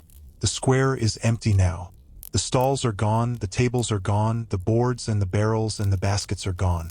The people are gone, the children are gone, the dogs and the chickens and the donkeys are gone. What is left is the ground, the well, the church, the houses, and the silence. The silence is not empty. It is full of things that have been taken away, full of the absence of voices and footsteps and the scrape of knives on stone. It is a heavy silence, a silence that presses against the ears, and it is the same silence that comes every evening, the same silence that will be broken tomorrow morning when the first stall is set up and the first voice calls out across the square. The well is still there, its stone rim pale in the fading light, its rope hanging slack, its bucket hanging just above the opening. The bucket is empty, and it swings a little in a way that has nothing to do with wind because there is no wind. It swings because it has been swinging all day, and the motion has not stopped yet, and it will not stop until something stops it, and nothing is there to stop it. The rope creaks slightly, a small sound that would be lost in the noise of the market, but is clear now, sharp in the silence, the sound of hemp fibers rubbing against stone. The church is dark. The windows are dark, the door is closed, and there is no light coming from inside, no candle, no lamp, no fire. The priest is inside or he is not inside. You cannot tell. The church is just a shape now, a bulk of stone against the darker sky, its walls the same color as the evening, its roof the same color as the clouds. The bell in the tower is silent. It will not ring again until morning or until Sunday or until someone dies. The rope that hangs from the bell is still, and the bell itself is still, and the tower is still, and the church sits in the dark the way it has sat in the dark for 100 years, the way it will sit in the dark for 100 more. The houses are dark too. The shutters are closed, the doors are closed, and here and there a crack of light shows where a candle burns behind a shutter or a lamp hangs in a window. The light is yellow and small, the color of tallow, the color of old butter, and it does not reach far. It pools in the doorway or on the windowsill, and then it stops, and the darkness takes over again. The people inside are eating, or they have eaten, or they are sitting in the dark because they cannot afford a candle, and they are waiting for sleep to come, and sleep is slow tonight or it is fast, and either way they will wake up tomorrow and do the same things again. A door opens on the far side of the square. A woman comes out with a bucket in her hand, and she walks to the well, and she lowers the bucket into the water, and she pulls it up, and she walks back to the house, and the door closes. The light from the doorway spills out for a moment, a rectangle of yellow on the dark ground, and then the door closes and the light is gone. The woman's footsteps echo in the empty square, and then they are gone, and the square is quiet again. Another door opens. A man comes out and he is carrying something, a sack or a bundle, and he walks across the square with his head down, and he disappears into a lane and the door closes behind him. You do not know where he is going. Maybe he is going to another house, maybe he is going to a tavern, maybe he is going to the town gate to meet someone who is coming late from the fields. He does not look back. He does not look at the well or the church or the empty stalls. He just walks, and his footsteps fade, and the square is quiet again. The cold is deeper now. It is not the cold of the morning, which was damp and clinging. It is a dry cold, a still cold, the kind of cold that comes when the sun has been gone for hours and the ground has given back all the heat it borrowed during the day. The stones are cold to the touch, and the wood of the shutters is cold, and the iron of the well rope is cold, and the air is cold in your throat and your lungs and the back of your mouth. You breathe, and your breath comes out in a small white cloud that hangs in front of your face for a moment and then dissolves, and you breathe again, and the same thing happens, and the cold is the same, and the night is the same. A cat walks across the square. It is the cat from the doorway or a different cat, a black cat with no white on it at all, a cat that is almost invisible in the darkness. You see it only because it moves, a shape against the ground, a shadow against the shadows. It walks to the well and sits down, and it looks at the bucket, and then it looks at the church, and then it looks at the sky, and then it stands up and walks away, and it disappears into the darkness and you do not see it again. The light from the houses is fading. The cracks of yellow between the shutters are fewer now, and the ones that remain are dimmer, as if the candles inside are burning down, as if the people inside are going to sleep, as if the night is winning. The square is almost completely dark now, and the shapes of the buildings are hard to see, and the well is just a suggestion of stone, and the church is just a suggestion of mass, and the ground is just a suggestion of ground under your feet. You cannot see your own hands, or you can see them a little, or you cannot, and it does not matter. A dog barks somewhere in the distance. It is a single bark, short and sharp, and then silence. Then another bark farther away, as if the first dog answered the second dog, or the second dog answered the first, and then silence again. The dogs are not barking at anything. They are just barking because dogs bark at night, because the night is full of sounds that only dogs can hear, because the darkness makes them restless, because they have nothing else to do. The barking stops, and the silence returns, and the silence is deeper than it was before. A bell rings. Not the church bell, not the chapel bell, not the guild bell. A smaller bell, a handbell, the kind that a watchman carries or a night soil collector rings to warn people that he is coming. The bell rings once, twice, 3 times, and then it stops, and you hear footsteps on the lane. Slow footsteps. The footsteps of someone who is walking through the dark and does not expect to meet anyone. The footsteps come closer, and then they pass, and then they fade, and the bell does not ring again, and the square is quiet. The well rope creaks. The bucket swings. The sound is small and regular, a soft scraping that would be irritating if you were trying to sleep, but is not irritating now, is just there, is just a part of the night, is just something that happens when the air is still and the water is deep and the rope is old. The bucket swings, and the rope creaks, and the night continues, and the cold continues, and the darkness continues, and nothing changes. A shutter opens on the second floor of a house near the church. A woman's face appears in the opening, pale in the darkness, and she looks out at the square for a moment, and then she closes the shutter and the face is gone. You do not know why she opened the shutter. Maybe she heard something, maybe she felt something, maybe she just wanted to see the night. The shutter is closed now, and the house is dark, and the woman is inside, and the square is empty. A man walks through the square with a lantern. The lantern is small, made of tin with holes punched in the sides, and the light that comes through the holes is yellow and weak, casting small circles of light on the ground around his feet. The man is wearing a heavy cloak with the hood up, and he is carrying a stick in his other hand, a walking stick or a weapon, you cannot tell. He walks slowly, swinging the lantern from side to side, the light moving across the ground, across the stones, across the wall of the church. He is a watchman, maybe, or a man who is late coming home, or a man who has no home and is looking for a place to sleep. He walks across the square and down a lane, and the light of the lantern fades, and then it is gone, and the square is dark again. The cold has settled into your feet. You can feel it in your bones, in the small bones of your toes and the larger bones of your ankles, in the joints of your knees and the spaces between your ribs. You are not shivering. You are past shivering. You are just cold, the way a stone is cold, the way the ground is cold, the way the air is cold. You are part of the cold now, and the cold is part of you, and there is no difference between your skin and the air, between your breath and the night. The sky is darker than it was. The clouds have thickened again, or maybe they have thinned, and the darkness behind them is the same darkness that is in the square, the same darkness that is in the lanes and the houses and the rooms where people are sleeping. There are no stars. There is no moon.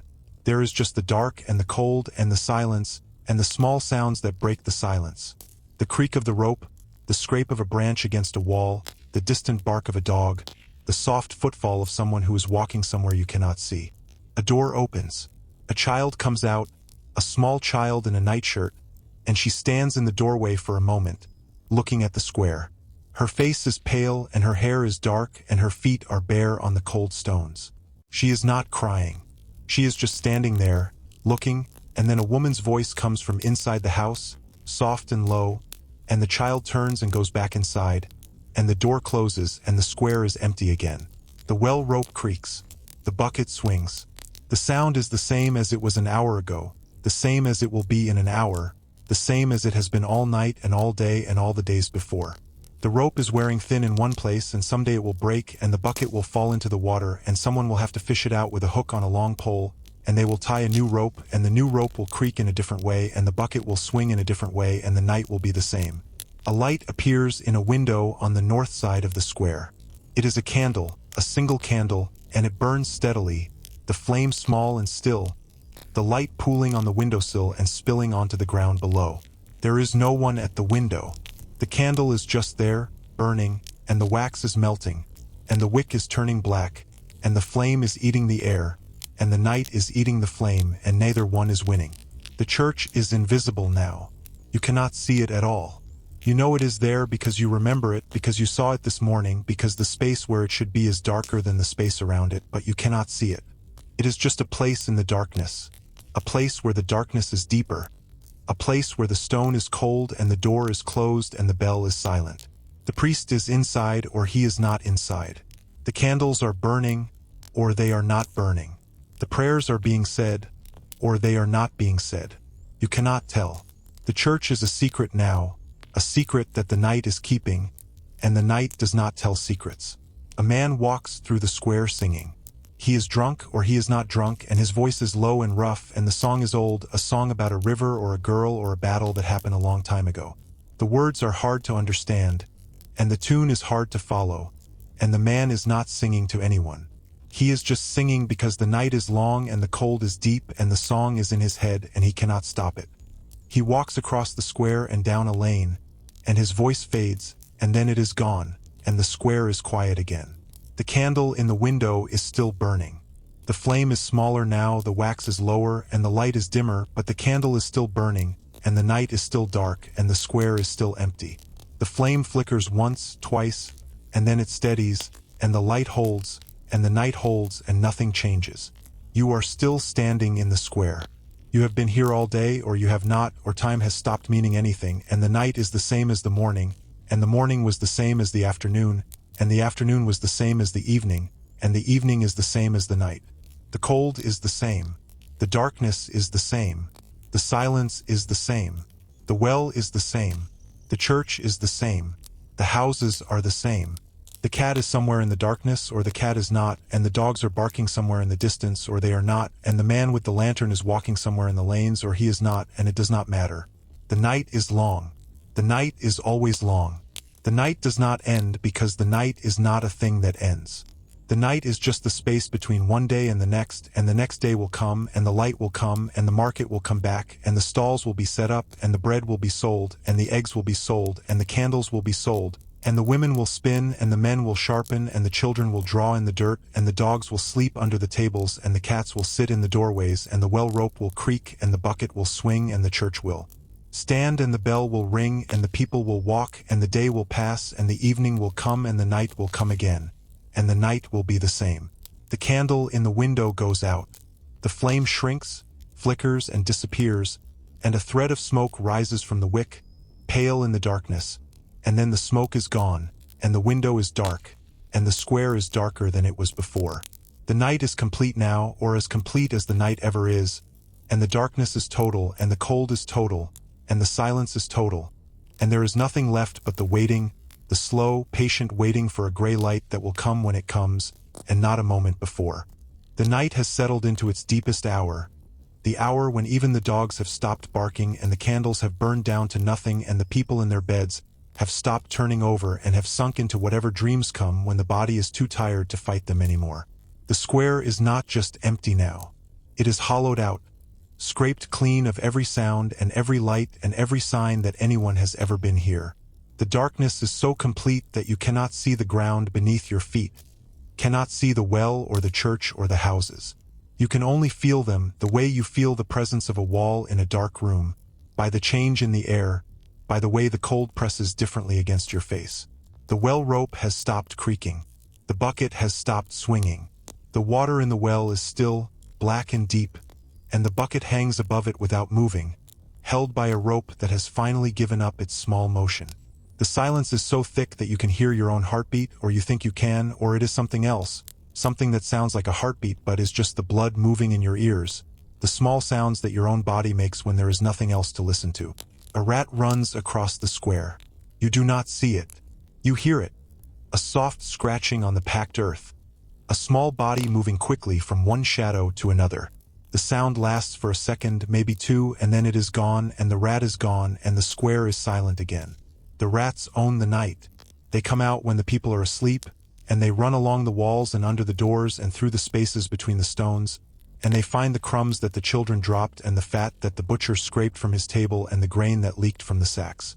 They are small and dark and fast, and they are everywhere, and you never see them, but you hear them sometimes, and then you do not. A door opens somewhere in the darkness. Not a house door, not a shutter. A different kind of door, heavier, with iron hinges that groan. It is the church door, maybe, or the door of a storeroom, or the door of a house that has been closed for a long time. The sound is low and long, a single note that hangs in the air and then fades. No one comes out. No one goes in. The door is open now, or it is not, and the darkness inside the building is the same as the darkness outside, and there is no way to tell the difference. The cold has changed again. It is not colder, but it is different. It is the cold of the deepest part of the night, the cold that comes just before the light begins to think about returning, the cold that has been building since sunset and will not break until the sun touches the roofs. It is a dry cold, a still cold, a cold that feels ancient, as if it has been here since before the square was built, since before the town was here, since before anyone remembered how to make fire. The stones are cold. The wood is cold. The iron is cold. The air is cold. You are cold. There is nothing that is not cold. A baby cries somewhere in one of the houses. The sound is thin and far away, muffled by walls and shutters and the distance between the house and the square. The cry rises and falls, and then a woman's voice comes, low and soft, and the crying stops. The silence returns, and the night returns, and the baby is asleep again, or it is not, and the woman is awake, or she is not, and the house is dark, and the square is dark, and the night continues. The sky is lighter than it was. Not much, just a little. A shift so small that you would not notice it if you had not been standing here for hours, watching the darkness with nothing else to do. The clouds are still there, but they are not as black as they were. They are gray now, a deep gray, the color of ashes, the color of the inside of a shell. The light is not coming from anywhere. It is just there, a suggestion of light, a memory of light, the first small sign that the night will not last forever, that the night never lasts forever, that the night is just a pause between one day and the next day is coming slowly the way everything comes slowly in this place. A rooster crows. It is not close. It is somewhere on the other side of the town, in a yard behind a house, in a coop that is still dark. The crow is thin and ragged. Not the clear crow of morning, but the confused crow of a bird that has been woken by something it does not understand. The rooster crows again, and then it stops, and the night is quiet again, but the quiet is different now. It is not the deep quiet of the middle of the night. It is the thin quiet of the hour before dawn. The quiet that knows it will not last. The quiet that is already thinking about the sounds that will replace it. The well rope creaks. The bucket swings. The sound is back, the same sound it made all day and all evening. The sound of hemp against stone. The sound of something that never stops, that never will stop, that will go on creaking and swinging long after you have gone inside and closed the door and blown out the candle and fallen asleep. The rope is old. The bucket is old. The well is old. Everything is old, and everything is tired, and everything is still here, and nothing has changed. A door opens. A man comes out, a different man, an older man, with a lantern in his hand and a cloak around his shoulders. He walks to the well and lowers the bucket into the water, and he pulls it up, and he drinks from the bucket, and then he pours the rest of the water over his head. The water splashes on the ground, dark against the dark, and the man shakes his head like a dog, and the water flies off his hair and his face, and he stands there for a moment, breathing. Then he picks up his lantern and walks back to the house, and the door closes, and the square is empty again. The light is growing. It is not light yet, not the kind of light that lets you see, but the darkness is thinning, the way a curtain thins when the sun comes up behind it. The clouds are gray now, a lighter gray, and the spaces between them are paler, and the sky is not black anymore. It is the color of old pewter, the color of a stream on a cloudy day, the color of the inside of a mussel shell. The shapes of the buildings are coming back slowly, the church first, then the houses, then the well, then the ground. You can see the stones now, the pale stones of the church wall, the dark stones of the well rim, the gray stones of the lane. You can see your own hands, pale in the growing light, and your own feet, and the ground beneath your feet. A woman comes out of a house with a broom. She is not the same woman as before. She is older or younger or the same. It is hard to tell in this light. She begins to sweep the ground in front of her door. The same slow motion, the same soft sound, the same small patch of earth that she has decided belongs to her. She sweeps the dirt and the dust and the small stones into a pile, and she sweeps the pile into the street, and when she is finished she leans the broom against the wall and goes back inside, and the door closes and the ground is clean and the morning is beginning. The rooster crows again. This time it is closer, or it is the same rooster or a different one, and the crow is stronger now, clearer, the crow of a bird that knows that the night is over, that the night is always over eventually, that the night is just something that happens between the evenings and the mornings. The rooster crows again, and then it stops, and the silence that follows is not the silence of the night. It is the silence of the early morning, the silence that is full of potential, the silence that is waiting to be broken by the first voices and the first footsteps and the first sounds of the market.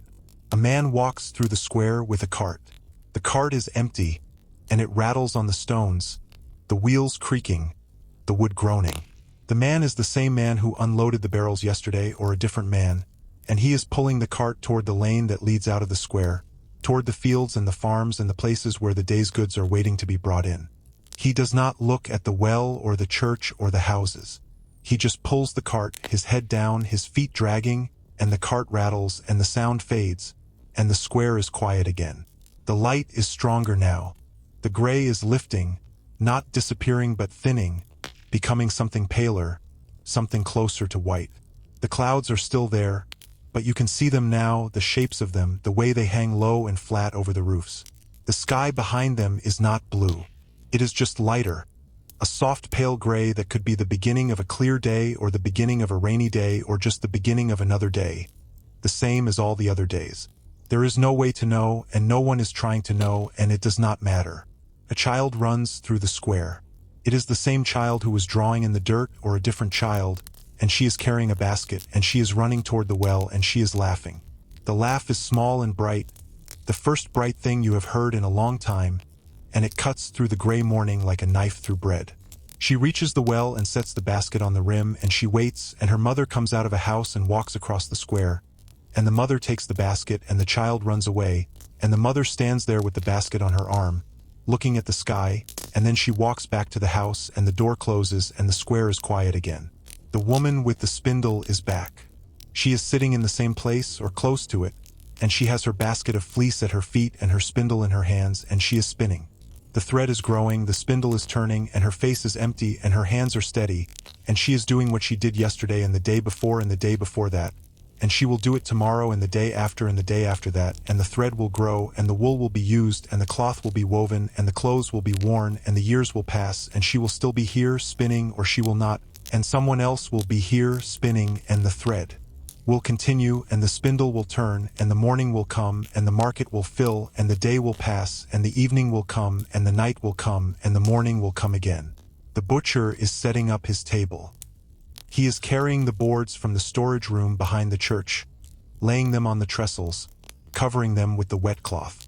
He has his cleaver in his belt and his knives in a leather roll, and he is working slowly the way he works every morning, the way he has worked every morning for years. His face is unchanged. His hands are steady. The meat is not here yet.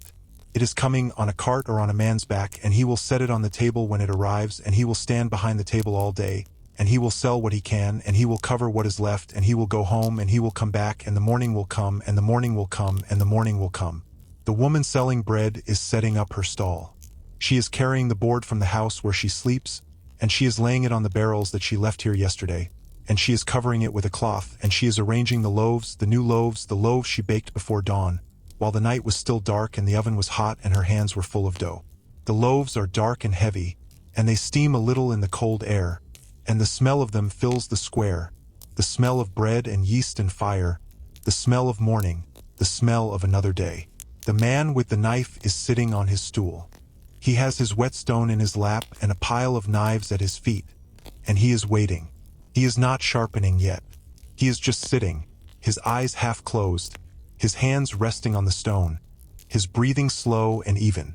He is waiting for the light to get a little brighter, or he is waiting for the cold to leave his fingers, or he is waiting for nothing, just waiting, because waiting is what you do at the beginning of the day, before the work starts, before the sounds fill the square, before the morning becomes the afternoon and the afternoon becomes the evening and the evening becomes the night. The light is gray.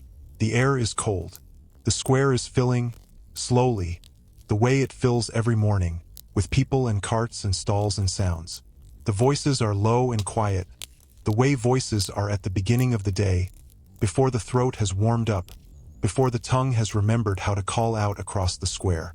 The children are running, the dogs are waking, the chickens are clucking in their coops, and the well rope is creaking, and the bucket is swinging, and the church is standing, and the houses are standing, and the ground is packed and worn and dark, and the sky is gray, and the morning is here, and the morning is the same as the morning before, and the morning before that, and the morning that will come tomorrow, and the day will pass, and the night will come, and the morning will come again.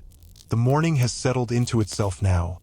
Not the first raw light of dawn, but the steady gray of a day that has decided to stay. The square is fuller than it was an hour ago, though not crowded. It never becomes crowded. It only becomes less empty. More stalls have appeared along the edges. More tables have been set up on barrels. More boards have been laid across trestles. The people move between them with the same slow, shuffling gait, the same bowed heads, the same hands tucked into sleeves or hanging at their sides.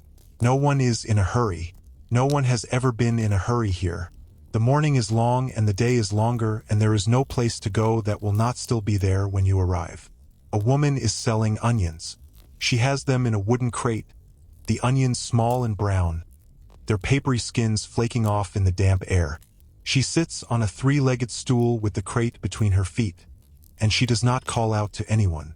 She just sits, her hands in her lap, her eyes on the ground. The onions sit in their crate, and the woman sits on her stool, and the morning sits on top of them both, and time passes the way it always passes here, which is to say it does not pass so much as it accumulates, like dust on a windowsill. A man walks past with a yoke across his shoulders. The yoke is dark with age, polished smooth by years of use, and from each end hangs a pair of live geese. The geese are white with gray wings, their feet tied together with twine, their long necks bent at uncomfortable angles. They are not making any sound. They hang there upside down, their eyes open, their beaks slightly parted, and the man walks with them through the square, past the well and the church and the bread stall, and no one looks at him and he does not look at anyone. He is taking the geese to the butcher or to a kitchen, or to a yard where they will be fattened for a feast that is still weeks away. The geese do not struggle. They have given up, or they have never struggled, or they do not know that struggling is an option. The woman with the spindle has not moved. She is in the same place or close to it, and her hands are doing the same work, and the thread is growing in the same slow way.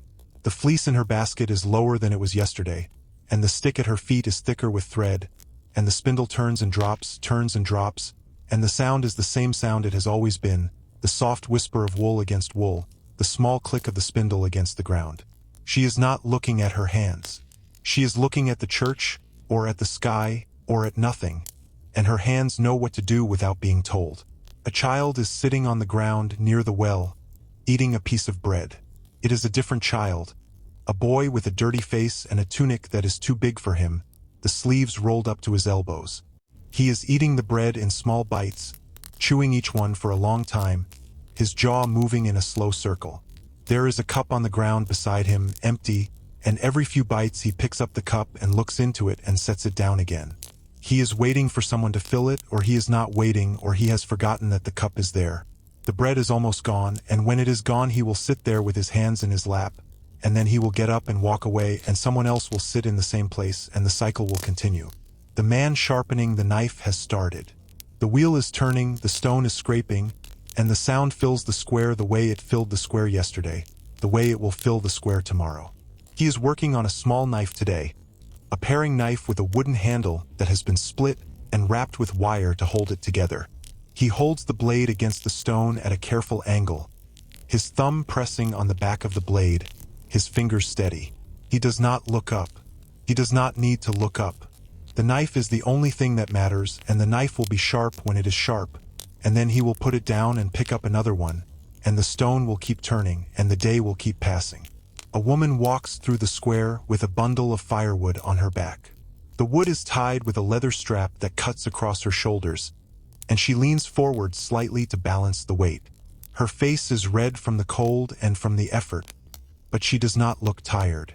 She looks like someone who has carried wood every day for years and will carry wood every day for years more, and the weight is just a part of her now, like her arms or her legs. She walks past the well and the bread stall and the church, and then she turns down a narrow lane and is gone, and the sound of her footsteps fades, and the square is quiet again. The potter is back. He is sitting at his stall with his bowls and cups arranged on the plank, the same bowls and cups he had yesterday or different ones, it is hard to tell. He is not doing anything. He is just sitting, his hands in his lap, his eyes on the square. A woman stops in front of his stall and looks at the bowls, and the potter looks at her, and neither of them says anything. The woman picks up a bowl and turns it over in her hands, and she looks at the bottom and she sets it down. She picks up another bowl and does the same thing, and then she walks away, and the potter watches her go, and his face does not change. The butcher has his meat on the table now. The meat is dark and wet, and the butcher is standing behind the table with his arms crossed, his face turned toward the lane where the geese disappeared. There is a man in front of the table, a thin man in a patched coat, and he is looking at the meat with his head tilted to one side. The butcher does not speak. The man does not speak. They stand there for a long time, the man looking at the meat, the butcher looking at the lane, and then the man points to a piece of meat near the edge of the table. The butcher nods. The man gives him some coins. The butcher wraps the meat in a cloth and hands it over, and the man walks away, and the butcher goes back to standing with his arms crossed, and the meat is one piece lighter than it was before. The woman selling eggs has sold 3 eggs. There are fewer now, the basket emptier than it was before, and she has moved the remaining eggs closer together so the basket does not look so bare. She is sitting on her stool with her hands in her lap, her eyes on the church. She is not praying. She is just looking the way you look at a wall or a door or a window when there is nothing else to look at. Her face is calm. Her mouth is closed. Her breathing is slow and even. She will sit like this until someone comes to buy more eggs, and then she will stand up and make the transaction and sit down again, and the morning will pass the same way it always passes. The light is the same. It is not brighter. It is not darker. It is just there, gray and flat and even, pressing down on the square like a lid on a pot. The shadows are short and soft, the same as they were yesterday at this hour, the same as they will be tomorrow. The clouds are low and thick, and the sun is somewhere behind them, but you would not know it from the light. The light does not change. The light does not move. The light just is, and the square just is, and the people just are, and the morning is the same as every morning, and the day is the same as every day. A man walks through the square with a sack of flour on his shoulder.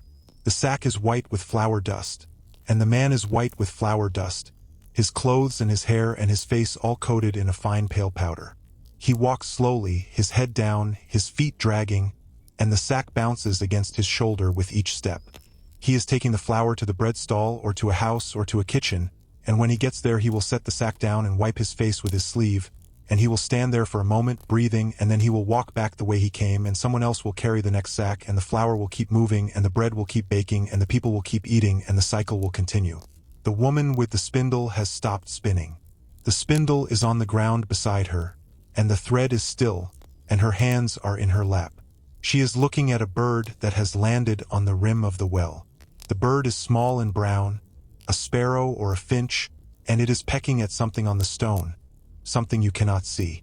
The woman watches the bird, and the bird does not notice her, and after a while the bird flies away, and the woman picks up her spindle and begins to spin again, and the thread continues to grow, and the morning continues to pass. A child runs through the square. It is the same child who was chasing the chicken yesterday, or a different child, and she is running with her arms out like a bird, her fingers spread, her mouth open in a silent scream of joy. She runs past the well and the church and the bread stall, and she does not stop. She runs out of the square and down a lane, and her footsteps fade, and the square is quiet again, but the quiet is not empty. It is full of the echo of her running, full of the memory of her arms spread wide, full of the small joy that she left behind her like a trail of breadcrumbs. The man with the knife has finished the paring knife. He is holding it up to the light, turning it over in his hands, running his thumb along the edge. The blade is sharp now, sharper than it was, and the man nods to himself and sets the knife down on the ground beside him. He picks up another knife from the pile, a larger one, a kitchen knife with a blade that has been sharpened so many times it is narrower than it used to be. He positions it against the stone and begins to pedal, and the scraping sound starts up again, and the stone turns and the knife gets sharper and the mourning continues. The woman selling bread has sold 2 more loaves. There are only 3 left now, sitting on the board in a loose row, their dark crusts dusted with flour. The woman is standing now, her hands on her hips, looking at the remaining loaves the way a farmer looks at a field that is almost harvested. She does not smile. She does not frown. She just looks, and then she sits down again, and her hands go back into her lap, and her eyes go back to the church. A man is sitting on the ground with his back against the church wall. It is the same man as yesterday or a different man, and his wooden bowl is on the ground beside him, and the bowl is empty. He is not holding it out to anyone. He is just sitting, his eyes open, his face turned toward the square. People walk past him without looking. He does not look at them either. He is part of the square now, the way the well is part of the square, the way the church is part of the square. He has been here for a long time, and he will be here for a long time still, and no one remembers a time when he was not here, and no one expects a time when he will be gone. The light has shifted. It is not brighter, but it is different. The gray has a yellow undertone now, the color of old paper left in a sunny window for too long. The shadows under the stalls have shortened, which means the sun is higher even though you cannot see it. The air is still cold, but the cold has changed too. It is less wet now, more still, the kind of cold that settles into your bones and stays there until you move. You shift your weight from one foot to the other. The ground is hard under your feet, and you can feel the cold coming up through the soles of your shoes.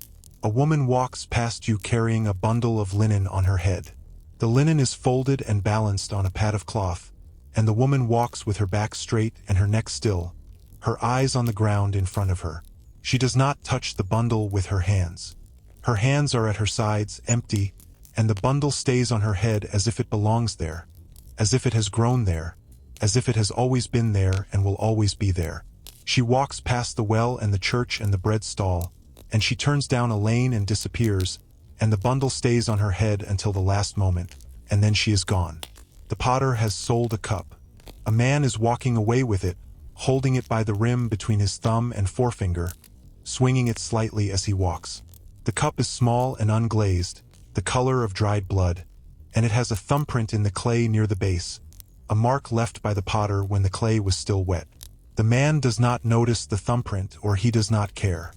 He walks to the well and dips the cup into the bucket and drinks, and then he dips it again and drinks again, and then he sets the cup on the stone rim of the well and walks away. The cup sits there on the stone, small and empty, and after a while a woman picks it up and looks at it and sets it down again, and the cup stays on the well and no one claims it. The butcher has sold another piece of meat. The table is emptier now, the wet cloth pulled back to reveal the remaining cuts, the dark red flesh glistening in the gray light. The butcher is standing with his arms crossed, his face unchanged, his eyes on the lane where the geese disappeared. A woman is standing in front of the table, a young woman with a baby on her hip, and she is pointing at a piece of meat near the back. The butcher nods. The woman gives him some coins. The butcher wraps the meat in a cloth and hands it over, and the woman walks away, and the baby looks over her shoulder at the butcher, and the butcher looks back at the baby, and neither of them smiles. The child who was drawing in the dirt is back. She is sitting in the same place or close to it, and she has found a new stick, a longer one, and she is drawing again. The marks are different now, larger, more spread out, less like writing and more like the tracks of a bird or the branches of a tree. She works slowly, her tongue sticking out of the corner of her mouth, her eyes fixed on the point of the stick. She does not look up when someone steps over her. She does not look up when a woman drops a handful of grain near her and the pigeons come and peck at it.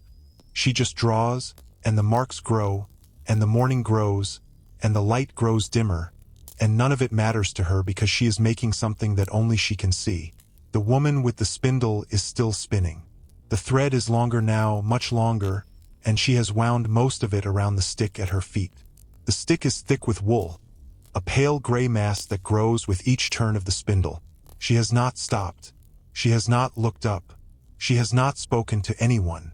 She has just spun, and the wool has become thread, and the thread has become something that someone will weave into cloth, and the cloth will become something that someone will wear, and the person who wears it will not know her name or where she lived or how many mornings she spent sitting in the cold with her hands full of wool. She will not know their name either. That is how the world works. Things are made and things are used, and the people who make them and the people who use them never meet, and the thread connects them anyway, thin and gray and endless. The morning has reached that place where it no longer feels like morning and not yet like afternoon. It is the flat middle part of the day, the part with no name, the part that stretches out in front of you like a road that never bends. The light is the same gray it has been since dawn, and the cold is the same cold, and the people in the square move with the same slow, unhurried steps. Nothing has changed and nothing will change, and the day will continue like this until the light begins to fail, and then the evening will come and the night will come and the morning will come again, and the day will be the same. A man is sitting on an upturned barrel near the well, mending a net. The net is made of hemp, dark and rough, and it is spread across his lap in a tangle of knots and loops. He works slowly, his fingers picking at the knots, pulling the strands tight, tying new knots where the old ones have come loose. He is not fishing in the square. There is no water here except the well. He is mending the net for someone else, for a fisherman who lives outside the town walls, for a man who will take this net to the river and cast it into the brown water and pull it out again, hoping for eels or perch or the small gray fish that the poor eat when there is nothing else. The man mending the net does not think about the river or the fish or the fisherman. He just mends the net knot by knot, loop by loop, and the net grows stronger and the morning passes. A woman walks through the square with a basket of apples. The apples are small and green, the kind that are too sour to eat raw but good for baking or boiling into a sauce. She is carrying the basket against her hip, and she is walking quickly, not running but walking with a purpose, her eyes fixed on the lane that leads out of the square. She is going home, probably, or going to someone else's home, and the apples will be washed and cut and put into a pot with honey or with nothing at all, and the pot will sit on the fire for a long time, and the smell will fill the house, and the people in the house will eat, and the bowls will be washed, and the day will end. The man sharpening the knife has stopped. He is sitting on his stool with his hands in his lap, the whetstone on the ground beside him, the knives stacked in a pile at his feet. He is not sleeping, but his eyes are closed, and his breathing is slow and regular. He is resting the way a stone rests, the way a wall rests, the way the church rests. He does not need to do anything right now. The knives are sharp enough for the time being, and there is no one waiting for them, and the morning is long and there is no reason to fill every moment with work. He will open his eyes when he is ready, and he will pick up the next knife when he is ready, and the stone will turn when he is ready, and nothing will happen before its time. A child is sitting on the ground near the church, playing with a piece of string. The string is short and frayed, and the child is tying it in knots and untying it, tying it in knots and untying it over and over again. Her face is serious, her brow furrowed, her tongue between her teeth. She is not doing anything useful. She is not learning anything that will help her when she is older. She is just playing with a piece of string, and the string is keeping her hands busy, and her hands are keeping her mind quiet, and the morning is passing, and she is passing with it, and nothing matters except the string and the knots and the small satisfaction of pulling them loose. The woman selling bread has sold another loaf. There are two left now, sitting on the board, their dark crusts dusted with flour. The woman is sitting on her stool with her hands in her lap, and she is not looking at the bread anymore. She is looking at the lane that leads out of the square, the same lane where the man with the ladder disappeared, the same lane where the boy with the donkey disappeared. She is not waiting for anyone. She is just looking, the way you look at a door that you have walked through 1,000 times, the way you look at a window that shows you the same street every morning. Her face is calm. Her breathing is slow. The bread will sell or it will not sell, and either way she will pack up the remaining loaves at the end of the day and carry them home, and her family will eat them, and tomorrow she will bake more, and the cycle will continue. A man walks through the square with a dead hare in his hand.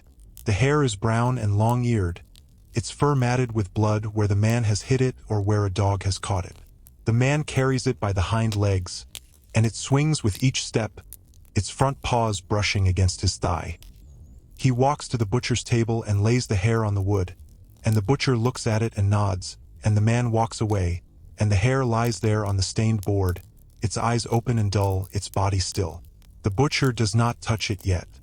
He will touch it later when he is ready, and he will skin it and clean it and put the meat on the table next to the other meat, and someone will buy it and take it home and cook it in a pot with onions and turnips, and the bones will go to the dog, and the fur will go to someone who will sew it into a cap, and nothing will be wasted, and the hair will be gone. The woman with the spindle is still spinning. The thread is longer now, much longer, and she has wound most of it around the stick at her feet. The stick is thick with wool, a pale gray mass that grows with each turn of the spindle. She has not stopped. She has not looked up. She has not spoken to anyone. She has just spun, and the wool has become thread, and the thread has become something that someone will weave into cloth, and the cloth will become something that someone will wear, and the person who wears it will not know her name or where she lived or how many mornings she spent sitting in the cold with her hands full of wool. She will not know their name either. That is how the world works. Things are made and things are used, and the people who make them and the people who use them never meet, and the thread connects them anyway, thin and gray and endless.